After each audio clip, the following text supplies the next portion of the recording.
لاش railway line پر پڑی ہوئی تھی۔ مجھ کو اطلاع ملی تو میں وہاں پہنچنے کے لیے فوراً ہی چل پڑا، لیکن وہاں تک میں اطمینان اور تسلی کے ساتھ گیا۔ مجھ کو اس لیے کوئی جلدی نہیں تھی کہ ریلوے لائن پر کٹی ہوئی لاش کا مطلب ہوتا ہے خودکشی۔ اگر خودکشی نہیں ہوتا تو ایسا ہوتا ہے کہ گاڑی کے نیچے آنے والا ریلوے لائن پار کرتے ہوئے تیز رفتار گاڑی کی زد میں آ گیا۔ مجھ کو جو جگہ بتائی گئی تھی وہ ایسے موڑ کے قریب ہی تھی جہاں پر لائن کے دونوں ہی طرف اونچی چٹانیں تھیں۔ ایسا ہو سکتا تھا کہ گاڑی اچانک چٹانوں میں سے نکل آئی اور لائن سے گزرنے والے آدمی کو کاٹ گئی۔ اس موڑ سے نکل کر تقریباً 1 میل آگے قصبے کا ریلوے اسٹیشن تھا۔ وہ چھوٹا سا قصبہ تھا۔ اس زمانے میں قصبے چھوٹے ہی ہوا کرتے تھے اور ان میں دیہات والی سادگی ہوتی۔ دیہات کے لوگ قصبوں کو شہر کہا کرتے تھے۔ میں آپ کو جس قصبے کا قصہ سنا رہا ہوں وہ تحصیل کا ہیڈ کوارٹر تھا اور وہاں اناج کی آڑت تھی۔ تھانے میں اطلاع کسی اور نے آ کر دی۔ وہ مرنے والے کا کچھ نہیں لگتا تھا۔ صبح ہی صبح جس کسی نے لاش لائن پر پڑی ہوئی دیکھی تھی اس نے لاش کی شناخت بھی کر لی۔ یہ لاش قصبے کے ایک لوہار کی تھی۔ مجھ کو اس کی عمر 30 سال سے اوپر نیچے بتائی گئی تھی۔ میں اطلاع دینے والے کے ساتھ لائن دیکھنے جا رہا تھا تو اس شخص سے مرنے والے کی بابت بھی معلوم کرتا چلا گیا۔ مرنے والے کا نام فیض بتایا گیا۔ فیض کی دکان بڑے بازار سے ذرا ہٹ کر ایک چھوٹے بازار میں تھی۔ مجھ کو بتایا گیا کہ فیض کی دکان بڑی اچھی تھی۔ وہ باریک کام کا کاریگر تھا۔ اطلاع لانے والے نے بتایا کہ وہ پہلے فیض کے باپ کو بتانے چلا گیا تھا۔ وہاں سے اس کو کسی نے کہا تھا کہ تھانے اطلاع دینا بھی ضروری ہے۔ فیض شادی شدہ تھا۔ بچہ کوئی نہیں تھا۔ شادی کو 10 سال ہو گئے تھے۔ وہ بیوی کے ساتھ اپنے ماں باپ سے الگ رہتا تھا۔ اس کے ماں باپ فیض کے چھوٹے بھائی کے ساتھ رہتے۔ فیض گہرے سانولے رنگ کا آدمی تھا۔ بیوی کا رنگ صاف اور نقوش بہت ہی اچھے تھے۔ یہ سن کر مجھ کو یقین ہو گیا کہ مرنے والے نے خودکشی ہی کی ہے۔ 10 سال میں بچی پیدا نہ کر سکنا اور بیوی کا خوبصورت ہونا خودکشی کی مکمل وجوہات تھی۔ موقع پر جا کر دیکھا بہت سے لوگ جمع ہو گئے تھے۔ مرنے والے کسی رشتے دار پر رو رہے تھے۔ اس کی ماں اور ساس بھی بین کر رہی تھی۔ لاش کی پوزیشن یہ تھی کہ 2 حصوں میں کٹی ہوئی تھی۔ پیٹ پر سے پہیے گزر گئے تھے۔ اوپر کا دھڑ لائن سے باہر اور نیچے کا حصہ لائن کے اندر ہی تھا۔ نہ جناب، میرے ہیڈ کانسٹیبل نے میرے خون میں کہا، خودکشی نہیں، خون کا تو نشان ہی نہیں۔ میں نے بھی یہ نشانی نوٹ کی تھی۔ پیٹ کے اندر کے اجزاء ادھر ادھر بکھرے ہوئے تھے پر خون کا تو نام و نشان ہی نہ تھا۔ معاملہ صاف تھا۔ اس کو پہلے مارا گیا، پھر لاش لائن پر اس طرح رکھی گئی کہ پیٹ لائن کے اوپر تھا اور لاش چٹانوں کے موڑ کے قریب رکھی گئی۔ قاتل یا قاتلوں نے یہ سوچا ہوگا کہ انجن موڑ سے نکلے گا تو لاش بالکل سامنے ہوگی، ڈرائیور فوراً بریک نہیں لگائے گا۔ میں نے لاش کے دونوں ہی حصوں کو غور سے دیکھا۔ گردن پر وہ نشانات بہت صاف دکھائی دیا جس کو پولیس والے اچھی طرح پہچان لیتے ہیں۔ یہ ہاتھوں سے گلا گھونٹنے کا نشان تھا۔ رسی یا کپڑے سے گلا گھونٹا جائے تو نشان اور قسم کا ہوتا ہے۔ پیٹ کے 2 حصے ہونے کے سوا جسم پر زخم یا چوٹ کا کوئی نشان ہی نہیں تھا۔ پھیپھڑے، جگر اور دل بالکل ٹھیک تھے۔ لاش کا ایک بازو پہلو سے ذرا ہٹ کر اکڑ گیا تھا۔ دوسرا بازو جو دایاں تھا کندھوں کی سیدھ میں باہر کو تھا اور ہاتھ کھلا ہوا تھا۔ میں نے دونوں کو ہی غور سے دیکھا۔ بایاں ہاتھ صاف تھا۔ دائیں ہاتھ کی 4 انگلیوں پر ہتھیلی کے کچھ حصے پر خون بھی جمع ہوا تھا۔ میں نے انگلیوں اور ہاتھ کو دونوں ہی طرف سے دیکھا۔ وہاں کوئی زخم نہیں تھا۔ یہ خون لاش کا اپنا نہیں ہو سکتا تھا۔ پتہ نہیں اس واسطے نہیں ہو سکتا تھا کہ لاش کا خون ختم ہو چکا ہوگا۔ اس کو مار کر لائن پر رکھا گیا تھا، اسی لیے کپڑوں پر خون کے 3-4 قطروں کے داغ ہی تھے۔ یہ قمیض پر کالر سے ذرا نیچے تھے۔ یہ لاش کے اپنے کسی زخم کے ہوتے تو بہت زیادہ ہوتے، بلکہ خون قمیض پر پھیلا ہوا ہوتا۔ میرے تجربے نے مجھ کو یہ بات سمجھائی کہ مقتول کی گردن ہاتھوں سے دبانے والا قاتل اس کے سامنے ہی تھا۔ مقتول نے اپنی گردن چھڑوانے کے لیے اپنے ناخن قاتل کے ہاتھ کی الٹی طرف یا بازو پر یا پھر چہرے پر اتنی زور سے مارے کہ قاتل کا خون نکل آیا۔ مقتول نے اپنا ہاتھ قاتل کے زخم پر ہی رہنے دیا اور اس طرح قاتل کا خون مقتول کے ہاتھ پر آ کر جم گیا۔ میں نے اس خون کو اور اپنے شک کو نوٹ کر لیا تھا۔ لاش کو پوسٹ مارٹم کے لیے بھجوا دیا۔ ساتھ میں اپنا یہ سوال بھی بھیجا کہ لاش کے ہاتھ 2 انگلیوں پر خون جمع ہوا ہے، اس کو بھی رپورٹ میں شامل کیا جائے کیونکہ یہ خون قاتل کا ہو سکتا ہے۔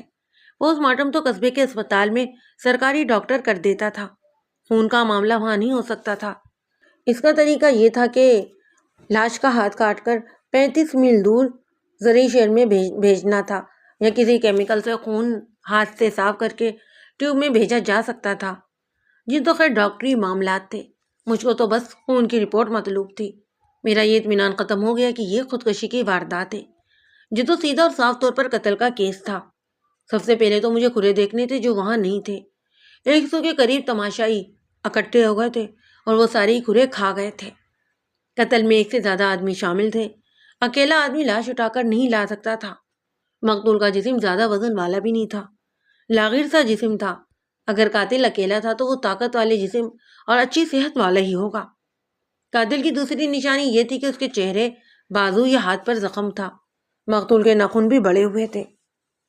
اس موقع پر جو کاغذات تیار کرنے تھے وہ تیار کر کے میں نے فیض مقتول کے قریبی رشتہ داروں کو کہا کہ وہ تھانے چلیں، اور میں خود بھی تھانے چلا گیا۔ مجھ کو اطلاع دینے والے نے بتایا کہ مقتول اپنی بیوی کے ساتھ اپنے ماں باپ سے الگ رہتا تھا۔ اس کا مکان دوسرے محلے میں تھا۔ یہ محلہ مقتول کے مکان پر ختم ہو جاتا تھا۔ آگے کھیت ذرا ہی دور تھے، قبرستان اور باقی سارا علاقہ بنجر تھا۔ مجھ کو مقتول کی بیوی بتا سکتی تھی کہ مقتول شام کو کس وقت گھر سے نکلا تھا۔ کوئی اس کو بلانے آیا تھا؟ وہ کون تھا؟ بیوی ہی اس کے ساتھ رہتی تھی، اس کے سوا اور کون میری مدد کر سکتا تھا؟ میں نے مقتول کی بیوی کو بلایا تو مجھ کو یہ عجیب جواب ملا کہ بیوی موجود نہیں۔ میں نے مقتول کے باپ کو بلا کر اس سے پوچھا کہ اس کی بہو کہاں ہے۔ باپ نے جواب دیا، اللہ ہی جانتا ہے جی، وہ تو 6 سال ہو گئے میرے بیٹے کو مجھ سے الگ کر کے لے گئی تھی، ہم تو اس کے گھر جاتے ہی نہیں، وہ تو ہم کو دیکھنا بھی گوارا نہیں کرتی۔ صبح اس کو خاوند کے مرنے کی اطلاع ملی ہوگی۔ میں نے کہا، وہ وہاں گئی ہوگی جہاں لاش پڑی تھی۔ باپ نے سسکیاں لیتے ہوئے کہا، میں نے نہیں دیکھی۔ اسے باہر بھیج کر مقتول کے سسر کو بلایا، اس سے پوچھا کہ اس کی بیٹی کہاں ہے۔ یہ بات میں آپ کو خود ہی بتا دینا چاہتا تھا جناب۔ اس نے کہا، صبح مجھ کو فیض کے حادثے کی اطلاع ملی تو میں فیض کے گھر پر دوڑا ہوا گیا، اپنی بیٹی کو بتانا تھا، لیکن وہ تو گھر میں ہی نہیں تھی۔ باہر کا دروازہ کھلا ہوا تھا، اندر سارا ہی گھر کھلا پڑا تھا۔ میں نے کہا کہ لاش دیکھنے چلی گئی ہے، اس کو مجھ سے پہلے اطلاع مل گئی ہوگی۔ یہ دیکھ کر میں بہت رویا کہ میری بیٹی کو اتنا صدمہ ہوا کہ گھر کھلا چھوڑ کر اپنے خاوند کی لاش پر ہی چلی گئی ہے۔ میں وہاں گیا تو میری بیٹی وہاں نہیں تھی۔ میں ڈر گیا کہ بیوہ ہو جانے کے غم سے کہیں بے ہوش ہو گئی ہوگی، معلوم نہیں کہاں ہوگی۔ میں نے فیض کے ماں باپ اور بھائیوں سے پوچھا۔ فیض کے باپ نے مجھ کو بہت برا جواب دیا اور میری بیٹی کو برا بھلا کہا۔ مجھ کو بیٹی کی پریشانی لگ گئی، کئی آدمیوں اور عورتوں سے پوچھا، اس کو کسی نے بھی نہیں دیکھا تھا۔ مجھ کو فوراً ہی خیال آیا کہ مقتول کو اس کی بیوی نے قتل کروایا ہے۔ مجھ کو اب یہ معلوم کرنا تھا کہ بیوی ہے کہاں اور اس کا آشنا کہاں ہے اور وہ کون ہے۔ قتل کی وجہ صاف تھی، مقتول بیوی کے قابل نہیں تھا۔ بیوی نے بھی 10 سال اس کو برداشت کیا، آخر تنگ آ کر اپنے کسی آشنا کو بنایا اور اپنے خاوند کو قتل کروا دیا۔ اس شک کے ساتھ ہی مجھ کو یہ بھی سوچ آئی کہ ایسا بھی تو ہو سکتا ہے کہ مقتول گھر میں سویا ہوا تھا، بیوی نے اس کا گلا گھونٹ دیا، مقبول جاگ پڑا، اس نے بیوی کے ہاتھوں میں خون اتار دیے لیکن اپنی جان نہ بچا سکا۔ پھر بیوی کا آشنا یا اور کوئی اور اس کی لاش کو اٹھا کر لے گیا۔ اگر ایسا ہوا ہے تو وہ اتنی دور لاش کو اٹھا کر نہیں لے جا سکتا تھا، اس کے ساتھ کم از کم ایک اور آدمی ہوگا، اور اگر کوئی آدمی نہیں تھا تو بیوی نے اس کی مدد کی ہوگی۔ بہرحال میں نے ہیڈ کانسٹیبل کو بلا کر کہا کہ وہ مقتول کے محلے اور اس کی بیوی کے محلے سے دونوں کی بابت معلوم کرے کہ یہ کیسے تھے، اور یہ بھی معلوم کروائے کہ مقتول کا گھیرا یارانہ کس کے ساتھ تھا۔ ان سب کو ہی تھانے بلائے۔ پولیس کے اپنے خفیہ ذرائع ہوتے ہیں جن کا پبلک کو پتہ نہیں ہوتا۔ بعض شریف اور بڑی عزت والے حیثیت کے آدمی بھی در پردہ پولیس کے مخبر ہوتے ہیں۔ میں نے مقتول کے باپ کو بلایا اور اس سے پوچھا کہ کیا فیض کی کسی سے دشمنی تھی؟ دشمنی اگر تھی بھی تو آپ پوچھ کر کیا کریں گے؟ باپ نے کہا، میرے بیٹے نے اپنی بیوی سے تنگ آ کر اپنی جان لے لی ہے۔ وہ ابھی تک اسے خودکشی ہی سمجھ رہا تھا۔ میں نے اس کو نہ بتایا کہ اس کے بیٹے کو قتل کیا گیا ہے۔ میں نے اس کے سوال سے جواب یہ نکالا کہ مقتول کی بیوی اس کو کیا تنگی دیتی تھی۔ وہ نیک نام نہیں ہے جی، مقتول کے باپ نے جواب دیا۔ وہ ہمارے ساتھ صرف اس لیے نہیں رہتی تھی کہ اس کو میرے گھر میں آزادی نہیں مل سکتی تھی۔ آدھے سے زیادہ دن اور کبھی کبھی پوری رات اپنے ماں باپ کے گھر گزار کر آتی۔ وہاں اس کی شاید کسی کے ساتھ آشنائی ہوئی تھی۔ کون ہے وہ؟ یہ تو مجھ کو معلوم نہیں، باپ نے جواب دیا۔ وہ گھر میں میرے ساتھ یا کسی اور کے بھی ساتھ بات نہیں کرتی تھی۔ میں اس شخص سے دراصل یہ معلوم کرنا چاہتا تھا کہ مقتول کی بیوی کیسی عورت ہے اور کیا اس میں اتنی ہمت ہے کہ وہ خاوند کو قتل کروا سکے۔ میں دیکھ رہا تھا کہ یہ شخص اپنی بہو کی ہر بات کی ہی برائی کیا کرتا۔ اس کے دل میں اس عورت کی دشمنی تھی۔ اس کا بیٹا مارا گیا تھا، اب تو اس نے یہی کہنا تھا کہ اس کے بیٹے کی بیوی بدماش عورت تھی۔ مجھ کو کوئی ٹھوس وجہ بتاؤ، میں نے اس سے کہا۔ صاف نام لے کر بتاؤ کہ اس شخص کے ساتھ تمہاری بہو کا دوستانہ ہے۔ اگر تم کو صرف شک ہے اور نام معلوم نہیں تو اس شخص کا نام ہی بتا دو جو اس بات کو یقین کے ساتھ بیان کر سکتا ہے۔ یہاں صرف الزام کا کوئی جواز نہیں سمجھا جاتا۔ میں نے اس کو بتا دیا، تمہارے بیٹے نے خودکشی نہیں کی، اس کو پہلے قتل کیا گیا تھا اور پھر اس کی لاش کو گاڑی کے آگے رکھ کر آئے کہ لوگ اور پولیس والے یہی کہیں کہ اس شخص کو کسی نے قتل نہیں کیا، اس نے خودکشی کی ہے یا پھر غلطی سے گاڑی کے نیچے آ گیا ہے۔ میری بات سن کر مقتول کے باپ کو بہت حیرت ہوئی۔ وہ آنکھیں پھاڑ کر مجھ کو دیکھنے لگا۔ اگر تم چاہتے ہو کہ تمہارے بیٹے کے قاتل کو پکڑ کر سزائے موت دلائی جائے تو مجھ کو ایسی ٹھیک باتیں بتاؤ جن کو ہم ثابت کر سکیں۔ میں نے کہا اگر تم کو صرف شک ہے کہ مجرم فلاں بھی ہو سکتا ہے اور فلاں بھی، تو مجھ کو بتاؤ اور ادھر ادھر سے پوچھو کہ تمہاری بہو کا فلاں فلاں کے ساتھ کیا تعلق تھا۔ تم یہ کھوج لگاؤ گے تو مجھ کو بہت مدد ملے گی۔ اس شخص نے بہت سی باتیں کی لیکن یہ سب الزام تھے۔ میں نے یہ شک اپنے ذہن میں بٹھا لیا کہ مقتول کو اس کی بیوی نہیں قتل کروایا ہے اور وہ لاپتہ ہے۔ مقتول کے گھر کو دیکھنا بھی بہت ضروری تھا۔ میں مقتول کے باپ کے ساتھ اس کے سسر اور اپنے ضروری سٹاف کو ساتھ لے کر مقتول کے گھر چلا گیا۔ برآمدے میں 2 چارپائیاں صاف ستھری بچھی ہوئی تھیں، دونوں پر ہی بستر تھے۔ میں نے بستروں میں ایک خاص چیز نوٹ کی۔ ایک بستر کی حالت تو اس طرح تھی کہ اس کی چادر اس کے نیچے اور دری پر چڑ مڑ تھی جیسے اس پر بچے کشتی لڑتے رہے ہوں، اور دوسرے بستر کی تو حالت یہ تھی جیسے اس پر کوئی بیٹھا بھی نہ ہو، اس کو استعمال بھی نہ کیا گیا ہو۔ مجھ کو خیال یہ ہے کہ چڑمڑ ہوئے بستر پر مقتول سویا ہوا تھا۔ اس کی بیوی نے اس کا گلا دبا دیا اور وہ تڑپتا رہا، پھر اس کی لاش اٹھا لی گئی۔ اس ہنگامے کی وجہ سے بستر کی حالت یہ تھی، لیکن سوال یہ اٹھتا کہ دوسرا بستر اس طرح کا کیوں تھا جیسے اس کو کسی نے استعمال ہی نہیں کیا تھا۔ یہ مقتول کی بیوی کا بستر ہوگا، شاید وہ گھر سے جاتے ہوئے بستر کو سیدھا کر گئی ہو۔ میں اس کو صحیح نہیں سمجھتا تھا۔ بیوی کو جانے کی جلدی تھی، کیا اس میں اتنی بھی عقل نہیں ہو سکتی تھی کہ وہ پولیس کو غلط فہمی میں ڈالنے کی کوشش کرتی؟ بہرحال یہ میرے سوچنے کا معاملہ تھا کہ ایک بستر خراب اور دوسرا ٹھیک کیوں تھا۔ میں نے گھر کو دیکھا، اس کے ایک طرف کوئی مکان ہی نہیں تھا، دوسری طرف کے مکان کا اس کے ساتھ پچھواڑا ملتا تھا۔ مکان کے 2 کمرے اور ایک رسوئی تھی۔ میں نے کمرے میں جا کر صندوق کھلوائے، کپڑوں کے علاوہ کچھ چیزیں تھیں۔ ایک صندوق کا تالا توڑا تو اس میں قیمتی کپڑے تھے اور ان کے نیچے ایک ڈبہ تھا، اس میں زیورات پڑے تھے۔ صندوق کے ڈھکنے کے اندر ایک سفید رومال تھا جو خانے میں ہی رکھا ہوا تھا۔ اس کو نکال کر دیکھا، اس میں 5-5 اور 10-10 روپوں کے نوٹ بندھے ہوئے تھے۔ یہ رقم 210 یا 215 روپے تھی۔ اس زمانے کی یہ رقم آج کے 4000 روپے کے برابر تھی۔ رقم اور زیورات کی موجودگی نے مجھ کو بہت حیران کیا۔ جو عورت اپنے خاوند کو قتل کر کے گھر سے چلی گئی تھی، وہ رقم اور زیورات کو چھوڑ کر ہرگز نہیں جا سکتی۔ اس کے قیمتی کپڑے بھی صندوقوں میں موجود تھے۔ مٹی کی 4 بڑی اور 2 چھوٹی ڈولیاں کمرے کے ایک کونے میں ایک دوسرے کے اوپر رکھی ہوئی تھیں۔ میں نے ان کو ہٹا ہٹا کر دیکھا، کسی میں دال تھی تو کسی میں گڑ، ایک میں چینی تھی۔ مجھ کو 1 روپے کا سکے کا کوئی کونا دکھائی نہ دیا۔ میں نے چینی میں ہاتھ مارا تو اس میں سے کئی روپے نکلے۔ اس زمانے میں روپے سکے کی صورت میں زیادہ چلتے تھے۔ اس ڈولی میں سے 3 سے 4 روپے کے سکے زیادہ ملے۔ یہ تمام رقم اور زیورات سے معلوم ہوتا تھا کہ میاں بیوی خوشحال تھے۔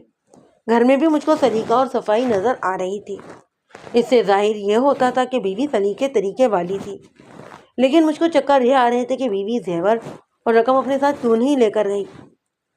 میں گھر کی تلاشی لیتا اسی سوال کا جواب سوچتا رہا کہ یہ آخر معاملہ کیا ہے۔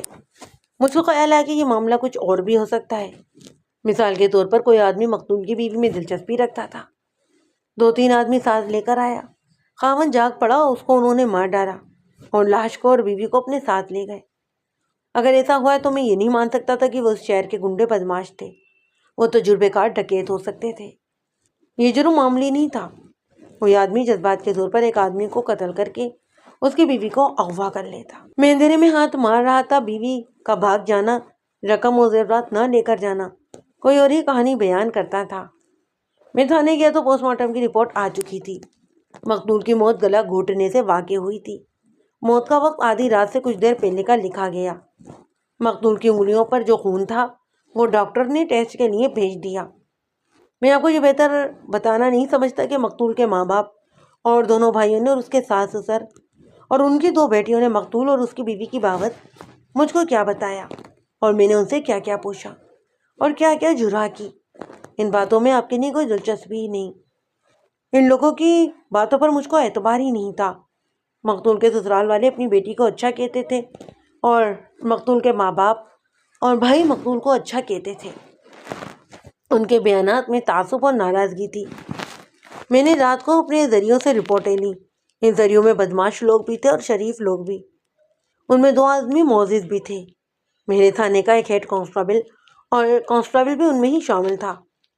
مقتول اس قسم کا بدماش آدمی نہیں تھا جس طرح گنڈے یا بدماش ہوتے ہیں۔ وہ ہر برا کام کرتے ہیں اور شریف لوگ ان کے ساتھ کوئی تعلق یا واسطہ نہیں رکھتے۔ فیض مقتول کی بدماشی کسی کو تنگ کرنے والی نہیں تھی۔ مجھ کو بتایا گیا کہ اس کا تعلق ہر کسی کے ساتھ ہی اچھا تھا، سب اس کو کام بھی دیتے تھے۔ اس کی بدماشی یہ تھی کہ اس کی مجلس بدماشوں کے ساتھ تھی اور وہ کبھی کبھی جوا بھی کھیلا کرتا۔ مقتول کی بیوی جس کا نام عالیہ بتایا گیا اچھی شکل و صورت اور بڑے اچھے جسم کی جوان عورت تھی، ہنسمکھ اور ملنسار تھی، زندہ دل اتنی کہ لوگ اس کے چال چلن پر شک کرتے تھے، لیکن اس کو کبھی کسی غیر مرد کے ساتھ نہیں دیکھا گیا۔ اس پر شک کرنے والے صرف یہ دیکھتے تھے کہ وہ خوبصورت ہے اور اس کا خاوند لاغر جسم کا بدصورت سا آدمی ہے، اس لیے وہ عالیہ کا خراب ہونا ضروری ہے۔ ان لوگوں کے پاس ایک ثبوت یہ بھی تھا کہ عرصۂ 10 سال میں اس کا ایک بچہ بھی پیدا نہیں ہوا تھا۔ میں اس کو بچ چلنے کا ثبوت نہیں مانتا تھا کہ 10 سالوں میں بچہ نہیں ہوا تو خاوند بیوی کے قابل نہیں تھا۔ اگر عالیہ بچہ پیدا کرنے کے قابل ہوتی تو اس کا ناجائز تعلق ایک یا ایک سے زیادہ آدمیوں کے ساتھ ہوتا تو زیادہ نہیں تو وہ ایک تو بچہ پیدا کر ہی دیتی۔ میں یہ معلوم کرنے کی کوشش کر رہا تھا کہ عالیہ کی محبت کیا کسی کے ساتھ نہیں گہری تھی کہ اس عورت نے اپنے خاوند کو اس شخص کے لیے قتل کیا اور اس آدمی کے ساتھ چلی گئی۔ اب تو میرا یہ شک بھی کمزور ہو گیا تھا کہ وہ اپنے خاوند کے قتل میں شامل ہے۔ مجھ کو ایک اور خیال آیا تھا، یہ ممکن تھا کہ عالیہ کو کسی امیر آدمی نے پسند کر لیا ہو، اس نے اس کو کہا ہو کہ گھر سے پیسے اور زیور نہ لانا۔ یہ بھی ہو سکتا تھا کہ یہ امیر آدمی کسی دوسرے گاؤں یا پھر شہر کا ہی رہنے والا ہو اور اس نے رقم خرچ کر کے یہ واردات کروائی ہو۔ میں مقتول کے پڑوسیوں اور محلے داروں سے مخبروں کے ذریعے معلوم کیا تھا کہ فیض اور عالیہ آپس میں خوش رہتے تھے۔ ان کا کبھی ایسا لڑائی جھگڑا نہیں ہوا تھا کہ پڑوسی تماشا دیکھتے۔ میرے یہ جو ذرائع تھے ان سے مجھ کو معلوم ہو گیا کہ مقتول کا دوستانہ یعنی دلی دوستی اور زیادہ اٹھنا بیٹھنا کس کے ساتھ تھا۔ یہ آدمی 3 تھے، تینوں ہی شریف آدمی نہیں تھے۔ ان میں سے ایک سزا یافتہ تھا، اس کو چوری میں 2 سال کی قید بھی ملی، اس کو رہا ہوئے 19-20 دن ہو گئے تھے۔ وہ پکا بدماش تھا۔ میں جب اس تھانے میں آیا تو اس کی سزا پوری ہو چکی تھی۔ وہ سزا کا 3 یا 4 مہینہ تھا۔ اس کا نام سردار محمد تھا اور لوگ اس کو دارا کہتے تھے۔ میں نے ان تینوں کو ہی رات کو گھروں سے جگا کر تھانے میں بلا لیا۔ پہلے 2 آئے، دارا بھی نہیں پہنچا تھا۔ میں نے ان میں سے ایک کو اپنے پاس بٹھایا، اس نے مجھ کو بہت سی باتیں بتائیں۔ یہ میں آپ کو بتا چکا ہوں، مقتول جوا کھیلتا تھا اور کبھی کبھی شراب کا گھونٹ بھی پی لیا کرتا۔ اس کی بیوی کی بابت اس نے کوئی بری بات نہ کی، بلکہ یہ کہا کہ اپنی جگری یار کی بیوی کو ہم اپنی بہن سمجھتے تھے۔ آج ہمارا یار مر گیا ہے تو ہم اپنی بہن کی عزت پر جان دے دیں گے۔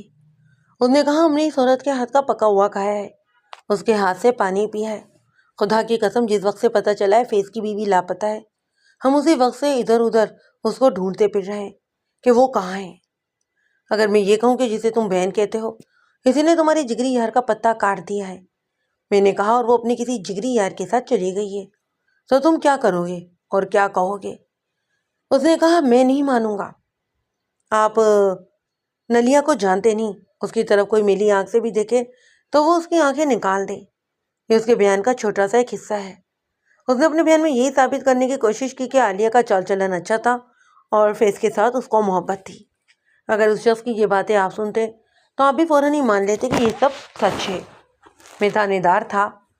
تھانے دار سچ کو بھی شکی نظروں سے دیکھا کرتے ہیں۔ یہ تو بدماش ٹولے کا آدمی تھا۔ یہ بھی تو ہو سکتا تھا کسی کا دوستانہ عالیہ کے ساتھ ہو۔ میں نے اس کو باہر بٹھایا اور دوسرے آدمی کو بلایا۔ اس کا بھی بیان کچھ ایسا ہی تھا، بلکہ وہ تو بہت ہی زیادہ جوش میں باتیں کیا کرتا۔ میں نے اس کو بھی کہا کہ فیض کو اس کی بیوی نہیں قتل کروایا ہے، انسان کو بدلتے دیر تھوڑی نہیں لگتی۔ اس نے کہا لیکن فیض کی بیوی اچانک نہیں بدل سکتی۔ اگر وہ اتنی بدل گئی ہے کہ اس نے فیض کو قتل کروا دیا تو اس پر کسی نے جادو یا تعویذ ہی کیا ہوگا۔ اس شخص نے بھی عالیہ کو بے گناہ ثابت کرنے کے لیے بہت کچھ کہا۔ میں نے اس پر بہت جرأت کی، لیکن یہ شخص جو کہہ چکا تھا اسی پر ہی اڑا رہا۔ میں نے ان دونوں سے پوچھا تھا کہ ان کے علاوہ مقتول کا کوئی بہت ہی گہرا دوست ہے۔ دونوں نے ہی دارا کا نام لیا۔ مجھ کو بتایا کہ دارا مقتول کی بیوی کے ساتھ بھی بے تکلف تھا اور اس کے گھر بھی آتا جاتا رہتا۔ مجھ کو یہ بھی بتایا کہ دارا آیا ہوا ہے۔ میں نے ان دونوں کو اکٹھا کر کے کہا کہ فیض کی بیوی کا سراغ لگانے کی کوشش کریں۔ دونوں نے ہی سینوں پر ہاتھ مار کر کہا کہ وہ میرے بغیر ہی یہ کام کریں گے، ہم اسے زمین کے نیچے سے نکال کر لائیں گے۔ ایک نے کہا یہ ہم آپ کو خوش کرنے کے لیے نہیں بلکہ اپنے مرے ہوئے دوست کی روح کو راضی کرنے کے لیے کریں گے۔ آپ ہم کو پھر چاہے بلائیں یا نہ بلائیں پر ہم آپ کے پاس آتے رہیں گے۔ میں نے ان سے کہا ایک بات تو بتاؤ، دارا بھی تمہارا دوست ہے، وہ کیسا آدمی ہے؟ پہلی بات تو یہ ہے جناب، ایک نے کہا کہ وہ ہمارا دوست نہیں، بس یہ سمجھنے کہ اس کے ساتھ ہماری اچھی سلام دعا ہے، لیکن آدمی بے اعتبار ہے، اصل باسٹرڈ ہے جی۔ دوسرے نے کہا لیکن فیض کے ساتھ اس کا دوستانہ گہرا ہے، یہ دوستانہ فیض کی بیوی کی وجہ سے تو نہیں تھا؟ میں نے پوچھا۔ ایک نے کہا نہیں، میں پھر کہوں گا کہ عالیہ اتنی کچی نہیں تھی، اندر جانے کا حال تو صرف اللہ ہی جانتا ہے حضور۔ دوسرے نے کہا پر میں ایک بات بتا سکتا ہوں، دارا جیل سے نکل کر آیا تو فیض کا اس کے ساتھ کوئی جھگڑا ہو گیا تھا، کسی نے بتایا تھا کہ ان میں کسی وجہ سے دشمنی ہو گئی ہے، اور یہ تو ہم نے خود بھی دیکھا ہے کہ ان کی بول چال بھی بند ہو گئی تھی۔ 2 روز پہلے کی بات ہے، دارا نے چرس پی ہوئی تھی۔ میں نے اسے پوچھا کہ فیض کے ساتھ کیا ناراضگی ہو گئی ہے، تو دارا نے نشے سے جھومتے ہوئے کہا تھا کہ میں اس شخص یعنی کہ فیض کو، اس کی موت میرے ہی ہاتھ سے لکھی ہوئی ہے۔ میں نے دونوں سے ہی کہا کہ وہ باہر بیٹھے، ان کو تسلی دی کہ مجھ کو ان پر کوئی شک نہیں اور وہ اپنے آپ کو مشتبہ نہ سمجھیں۔ اس کے بعد میں نے کانسٹیبل کو کہا کہ دارا کو میرے پاس بھیج دے۔ دارا اندر آیا۔ میں نے اس میں پہلی چیز یہ نوٹ کی کہ اس کے بائیں گال پر روئی کا پھایا رکھا ہوا تھا، اس پر کپڑا تھا اور اوپر پٹی اس طرح بندھی ہوئی تھی کہ پٹی سر کے اوپر اور ٹھوڑی کے نیچے تک گئی ہوئی تھی۔ میں نے اس کو بیٹھنے کے لیے کہا اور پوچھا کہ اس کے منہ پر کیا ہوا ہے۔ اس نے کہا کہ پھوڑا نکل آیا ہے۔ میں نے پوچھا کب نکلا تھا یہ پھوڑا؟ 3-4 دنوں سے، اس نے جواب دیا۔ پٹی کب باندھی ہے؟ پرسوں باندھی تھی۔ پھوڑا پھٹ گیا ہے، اس نے جواب دیا۔ میں نے اس کے ساتھ اس طرح کی باتیں شروع کر دی جس طرح گپ شپ لگائی جاتی ہے۔ میں باتیں کرتے کرتے اس طرح باہر نکل گیا جیسے کسی نے مجھ کو باہر بلایا ہو۔ میں مقتول کے دونوں دوستوں کے پاس چلا گیا، وہ برآمدے میں ہی بیٹھے ہوئے تھے۔ ان سے پوچھا کہ انہوں نے دارا کو کب دیکھا تھا۔ ایک نے کہا کہ اس نے اس کو کل ہی دیکھا تھا، بلکہ بہت دیر تک اکٹھے بھی بیٹھے رہے تھے۔ 3 آدمی اور بھی تھے۔ کل اس نے یہ پٹی باندھی ہوئی تھی؟ میں نے پوچھا، یا پھر آج ہی اس کے گال پر یہ پھوڑا تھا؟ نہ جی، ایک نے جواب دیا، یہ پٹی تو اس کے منہ پر بندھی ہوئی ابھی ہی دیکھی ہے، کل تک اس کے منہ پر کوئی پھوڑا یا گھڑ وغیرہ نہیں تھا۔ دوسرے نے بھی کہا یہ ٹھیک کہہ رہا ہے، 1 روز پہلے تو اس کے منہ پر کچھ نہیں تھا۔ میرا دماغ دارا کی پٹی پر اس لیے اٹک گیا تھا کہ مجھ کو ان 2 اشخاص میں سے ایک نے بتایا تھا کہ فیض کا یہ گہرا دوست تھا، مگر جیل سے آ کر اس کی فیض کے ساتھ بول چال بند ہو گئی، اور دارا نے بھی کہا تھا کہ فیض کی موت میرے ہی ہاتھوں میں لکھی ہے۔ دوسری وجہ اس پر شک کرنے کی یہ تھی کہ انہی 2 آدمیوں نے مجھ کو بتایا تھا کہ مقتول کی بیوی کے ساتھ دارا کی بے تکلفی تھی اور ان کے گھر بھی اس کا آنا جانا تھا۔ یہ دونوں کہتے تھے کہ دارا اعتبار کے قابل نہیں۔ مجھ کو شک ہو رہا تھا کہ دارا اور فیض کی بیوی پر جھگڑا ہوا ہوگا۔ ہو سکتا ہے کہ عالیہ نے دارا کے ساتھ غلط قسم کی دوستی لگائی ہو۔ دارا صحت مند اور اچھی شکل و صورت کا آدمی تھا، عمر 30-35 سال ہوگی۔ میں اپنے دفتر میں چلا گیا، دارا کی پٹی کو ایک بار پھر غور سے دیکھا۔ جس اسپتالوں والی تو پٹی نہیں تھی، کسی پرانے کپڑے کی پٹی بنائی گئی تھی۔ تھانے میں اتنے کام ہوتے ہیں کہ رات کو بھی آرام نہیں ملتا۔ میں نے دارا سے کہا 2 آدمی آ گئے تھے، ان کو ٹالنے کے لیے میں باہر چلا گیا۔ فیض کے ساتھ کیا ناراضگی ہو گئی تھی تمہاری؟ اس نے پوچھا آپ کو کس نے بتایا ہے؟ کون کون سی بات کا مجھ سے پوچھو گے کہ یہ کس نے بتائی ہے اور وہ کس نے بتائی ہے؟ میں نے کہا تم تو پولیس کو اچھی طرح سے جانتے ہو دارا، میں نے تمہاری بات بس سب کچھ معلوم کر کے ہی تو تمہیں یہاں بلایا ہے، اس لیے میرے سوال کا ٹھیک جواب دو۔ اس نے کہا جناب علی، فیض کے ساتھ ناراضگی اس بات پر ہوئی تھی کہ اتنا گرا دوست ہو کر مجھ سے جیل میں ایک بار بھی ملنے نہیں آیا، یہ بات ناراضگی والی ہے ہی نہیں۔ میں نے کہا لیکن اس پر لڑائی جھگڑا میری سمجھ میں نہیں آتا، تم نے ایسی دشمنی دل میں رکھ لی کہ یہاں تک کہہ ڈالا کہ فیض تمہارے ہاتھوں سے ہی مرے گا، اصل بات کیا تھی دارے؟ اس نے کہا میں اصل بات بتا چکا ہوں، اس کے ساتھ میری کیا دشمنی ہو سکتی تھی؟ میں نے کہا وجہ موجود ہے، جو اس کی بیوی ہے۔ ایسا نہیں ہے جی، اس نے کہا اس کی بیوی پر میری بری نظر نہیں تھی۔ اس نے منت سماجت کے لہجے میں کہا میں مانتا ہوں کہ مجھ کو چوری میں 2 سال قید کی سزا ملی تھی، اس سے آپ یہ مطلب نہ لیں کہ شہر میں کوئی واردات ہو گئی ہے تو وہ میں نے ہی کی ہے، ایک بار کی سزا سے آپ نے تو مجھ کو پکا مشتبہ ہی بنا لیا ہے۔ میں نے اپنا نیچے ذرا سر رکھتے ہوئے کہا دیکھ دارا، مجھ کو تمہاری دوستی کی ضرورت نہیں ہے، دوستی کرو گے تو اس کا فائدہ بھی تم کو ملے گا، لیکن تم نے بسم اللہ ہی جھوٹ سے کی ہے، مجھ کو چکر دو گے تو ایسے چکر میں آ جاؤ گے کہ تمہاری ساری عمر چکراتے ہوئے گزر جائے گی، گھر میں نہیں جیل خانے میں۔ میں نے کوئی جھوٹ نہیں بولا جی، اس نے کہا میں اس وقت اس کے پاس کھڑا تھا اور وہ لکڑی کی بینچ پر بیٹھا ہوا تھا۔ میں نے بڑی زور سے اس کے سر پر جھپٹنے کی طرح ہاتھ مارا اور اس کی پٹی آگے کو کھینچی، پٹی اتر گئی، اس کے گال سے پھاڑ بھی اتر گیا۔ میں نے دیکھا کہ وہاں تو کوئی پھوڑا ہی نہیں تھا، وہاں پر تقریباً نصف انچ لمبا لبوترا زخم تھا جسے کھال چھیل دی گئی ہو، کھال اتری ہوئی تھی اور نیچے اکٹھی ہو گئی تھی، وہاں میرے جھٹکے سے اترا تھا، اس لیے زخم سے معمولی سا بھی خون پھوٹ آیا۔ میں نے کانسٹیبل کو بلا کر کہا کہ اس کے یہی زخم پر پھاٹا رکھ کر باندھ دے، میں ڈاکٹر کو یہ زخم دکھا کر رپورٹ لوں گا کہ یہ زخم ہے یا پھوڑا۔ میں نے دارا کو کہا ڈاکٹر کی رپورٹ تمہیں پھانسی کے تختے پر کھڑا کر دے گی۔ دارا کی آنکھیں ابل آئیں، اس کے چہرے پر خوف تھا، حیرت تھی، وہ مجھ کو اس طرح دیکھ رہا تھا جیسے رحم کا طلبگار ہو، لیکن آدمی بڑا ہی ڈھیٹ تھا۔ اس نے پوچھا آپ مجھ پر کیا شک کر رہے ہیں جناب؟ مجھ کو 2 سوالوں کا صحیح جواب دے دو اور جاؤ۔ میں نے کہا ایک تو یہ کہ یہ زخم کیسے اور کہاں پر آیا، دوسرا سوال یہ ہے کہ فیض کے ساتھ تمہاری کیا دشمنی تھی کہ تم نے اس کی موت کی بات کی؟ اس نے جواب دیا کام کرتے کرتے کوئی چیز لگ گئی تھی۔ میں نے کہا میں وہ چیز دیکھوں گا، یہ بتاؤ کہ یہ زخم کب آیا تھا؟ جواب دینے سے پہلے سوچ لینا کہ کل شام تک تمہارے چہرے پر نہ پھوڑا تھا اور نہ ہی یہ زخم آج رات کا ہے، اس رات کا جس رات فیض کو قتل کر کے اس کی لاش ریلوے لائن پر رکھی گئی تھی۔ بولو، جواب دو، اور بڑا ہی سوچ سمجھ کر جھوٹ بولو۔ اس نے خوش آمدیدوں کی طرح ہنستے ہوئے کہا ہاں ہاں حضور، یہ شام کی بات ہے، میں گھر میں کچھ رکائی کا کام کر رہا تھا کہ ایک موٹی کی لڑ کر منہ پر لگ گئی۔ گھر میں اور کون تھا؟ میں نے پوچھا۔ تمہارے بیوی بچے ہیں؟ اس نے کہا بیوی ہے، بچہ کوئی نہیں۔ میں باہر نکل گیا، تھانے میں موجود تفتیش کر رہا تھا میں، اسی لیے جن ہیڈ کانسٹیبل اور کانسٹیبلوں کو مجھے ضرورت تھی وہ بھی جاگ رہے تھے۔ میں نے ہیڈ کانسٹیبل کو کہا کہ دارا کی بیوی کو ساتھ لے کر آ جائے، پھر میں دارا کے پاس چلا گیا۔ فیض کے ساتھ میری کوئی دشمنی نہیں تھی حضور، دارا نے کہا، وہ تو میرا گہرا دوست تھا۔ مجھ کو یہ بتاؤ کہ تم نے پہلے جھوٹ کیوں بولا تھا کہ یہ پھوڑا ہے اور تم نے یہ پٹی 3-4 دنوں سے باندھی ہوئی ہے؟ میں نے پوچھا۔ اس کی زبان نکلانے لگی، اس نے ایسا جواب دیا جس کا کوئی مطلب ہی نہیں تھا۔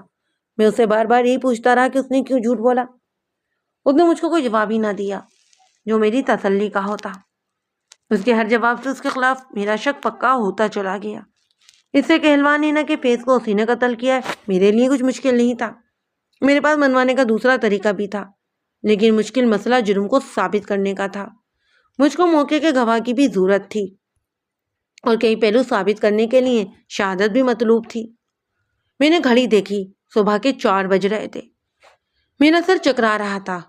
میں نے دارا کو دوسرے ہیڈ کانسٹیبل کے حوالے کیا اور تھوڑی سی نیند لینے کے لیے اپنے گھر چلا گیا جو تھانے کے ساتھ ہی تھا۔ میں 8:30 بجے کے قریب پھر تھانے میں موجود تھا۔ میں نے سوچا کہ دارا کو ڈاکٹر کے پاس اس مقصد کے لیے بھیجوں کہ اس کا خون لے کر ٹیسٹ کے لیے بھیج دے، تاکہ یہ تو پتہ چلایا جا سکے کہ مقتول کے ہاتھ پر جو خون تھا وہ دارا کا ہی تھا یا کسی اور کا۔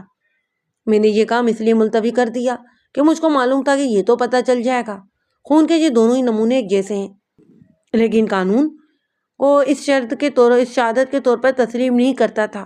ایک گروپ کے کئی آدمیوں کے خون ہو سکتا تھا۔ مجھ کو امید تھی کہ میں تفتیش میں کامیاب ہو جاؤں گا، لہٰذا میں نے خون کا معاملہ ملتوی کر دیا۔ دارا کی بیوی جو تھانے میں آئی ہوئی تھی وہ دارا کی طرح صحت مند اور پہلوان تھی، رنگ سانولا اور نقوش مردوں جیسے تھے۔ میں اس کو اپنے دفتر میں ہی لے گیا۔ دارا کو حوالات میں تو بند نہیں کیا تھا کہ اس پر میں نے اسے کانسٹیبلوں کی نگرانی میں رکھا ہوا تھا۔ مقتول کے 2 دوست بھی تھے، وہ بھی تھانے میں ہی موجود تھے۔ میں نے ایس آئی کو کہا کہ ان دونوں کو کھانا کھلا دیا جائے اور دارا کو پانی کے سوا کچھ نہ دیا جائے۔ میں ایک بار پھر وضاحت کر دیتا ہوں کہ دارا کے خلاف مجھ کو بھی شک تھا، جو اس لیے تھا کہ اس نے اپنے زخم کے بابت جھوٹ بولا تھا اور یہی کہا تھا کہ اس نے 3-4 دنوں سے پٹی باندھی ہوئی ہے۔ یہ بھی جھوٹی تھا، اس سے اس پر بڑا ہی مضبوط شک بنتا۔ اب مجھ کو دارا کی بیوی سے پوچھ گچھ کر کے دیکھنا تھا کہ میرا شک صحیح ہے یا پھر غلط۔ اب اس نے کیا کرتوت دکھائی ہے؟ دارا کی بیوی نے میرے بولنے سے پہلے ہی مجھ سے پوچھا۔ 2 سال پہلے ہی جیل کاٹ کر آیا ہے، اب کتنی کاٹے گا؟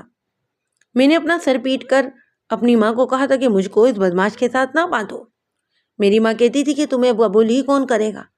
اب دیکھ لو، میں گھر بیٹھی ہوئی ہوتی ہوں اور یہ میرا قسم اس لوہارن کا قسم بنا ہوا ہوتا ہے۔ اگر میں نہ بول پڑتا تو وہ بولتی ہی چلی جاتی۔ وہ اتنا صحیح جو بولی اسی میں اس نے 10 گالیاں بکی تھی۔ میں نے اس کے ساتھ بہت سی باتیں کی اور اس نے مجھ سے بہت زیادہ باتیں کی۔ ان سے مجھ کو یہ تو معلوم ہو گیا کہ اس عورت کے دل میں دارا کی نفرت بھری ہوئی ہے۔ اس کو وہ نام کا خاوند تسلیم کرتی تھی، لیکن تھی بڑی زبردست عورت۔ ایک بار اس نے دارا کی بابت کہا کہ وہ تم جیسے تھانے داروں سے نہیں ڈرتا، صرف مجھ سے ڈرتا ہے، لیکن اصل ڈھیٹ ہڈی ہے، اس کی اپنی کرتوت سے باز نہیں آتا۔ جس لوہارن کا اس نے ذکر کیا تھا وہ مقتول کی بیوی ہی تھی، لیکن یہ صرف الزام ہی تھا۔ اس کے پاس کوئی ثبوت نہیں تھا کہ عالیہ کے ساتھ دارا کی ناجائز دوستی ہے۔ اس نے اتنا ہی کہا تھا کہ دارا زیادہ وقت فیض کے مقتول کے گھر میں گزارتا ہے۔ میں اس سے کچھ اور معلوم کرنا چاہتا تھا۔ مجھ کو ایک بات تو بتاؤ، میں نے اس عورت سے پوچھا، دارا کو یہ زخم جو اس کے گھالوں پر ہے کیسے آیا اور کب آیا تھا؟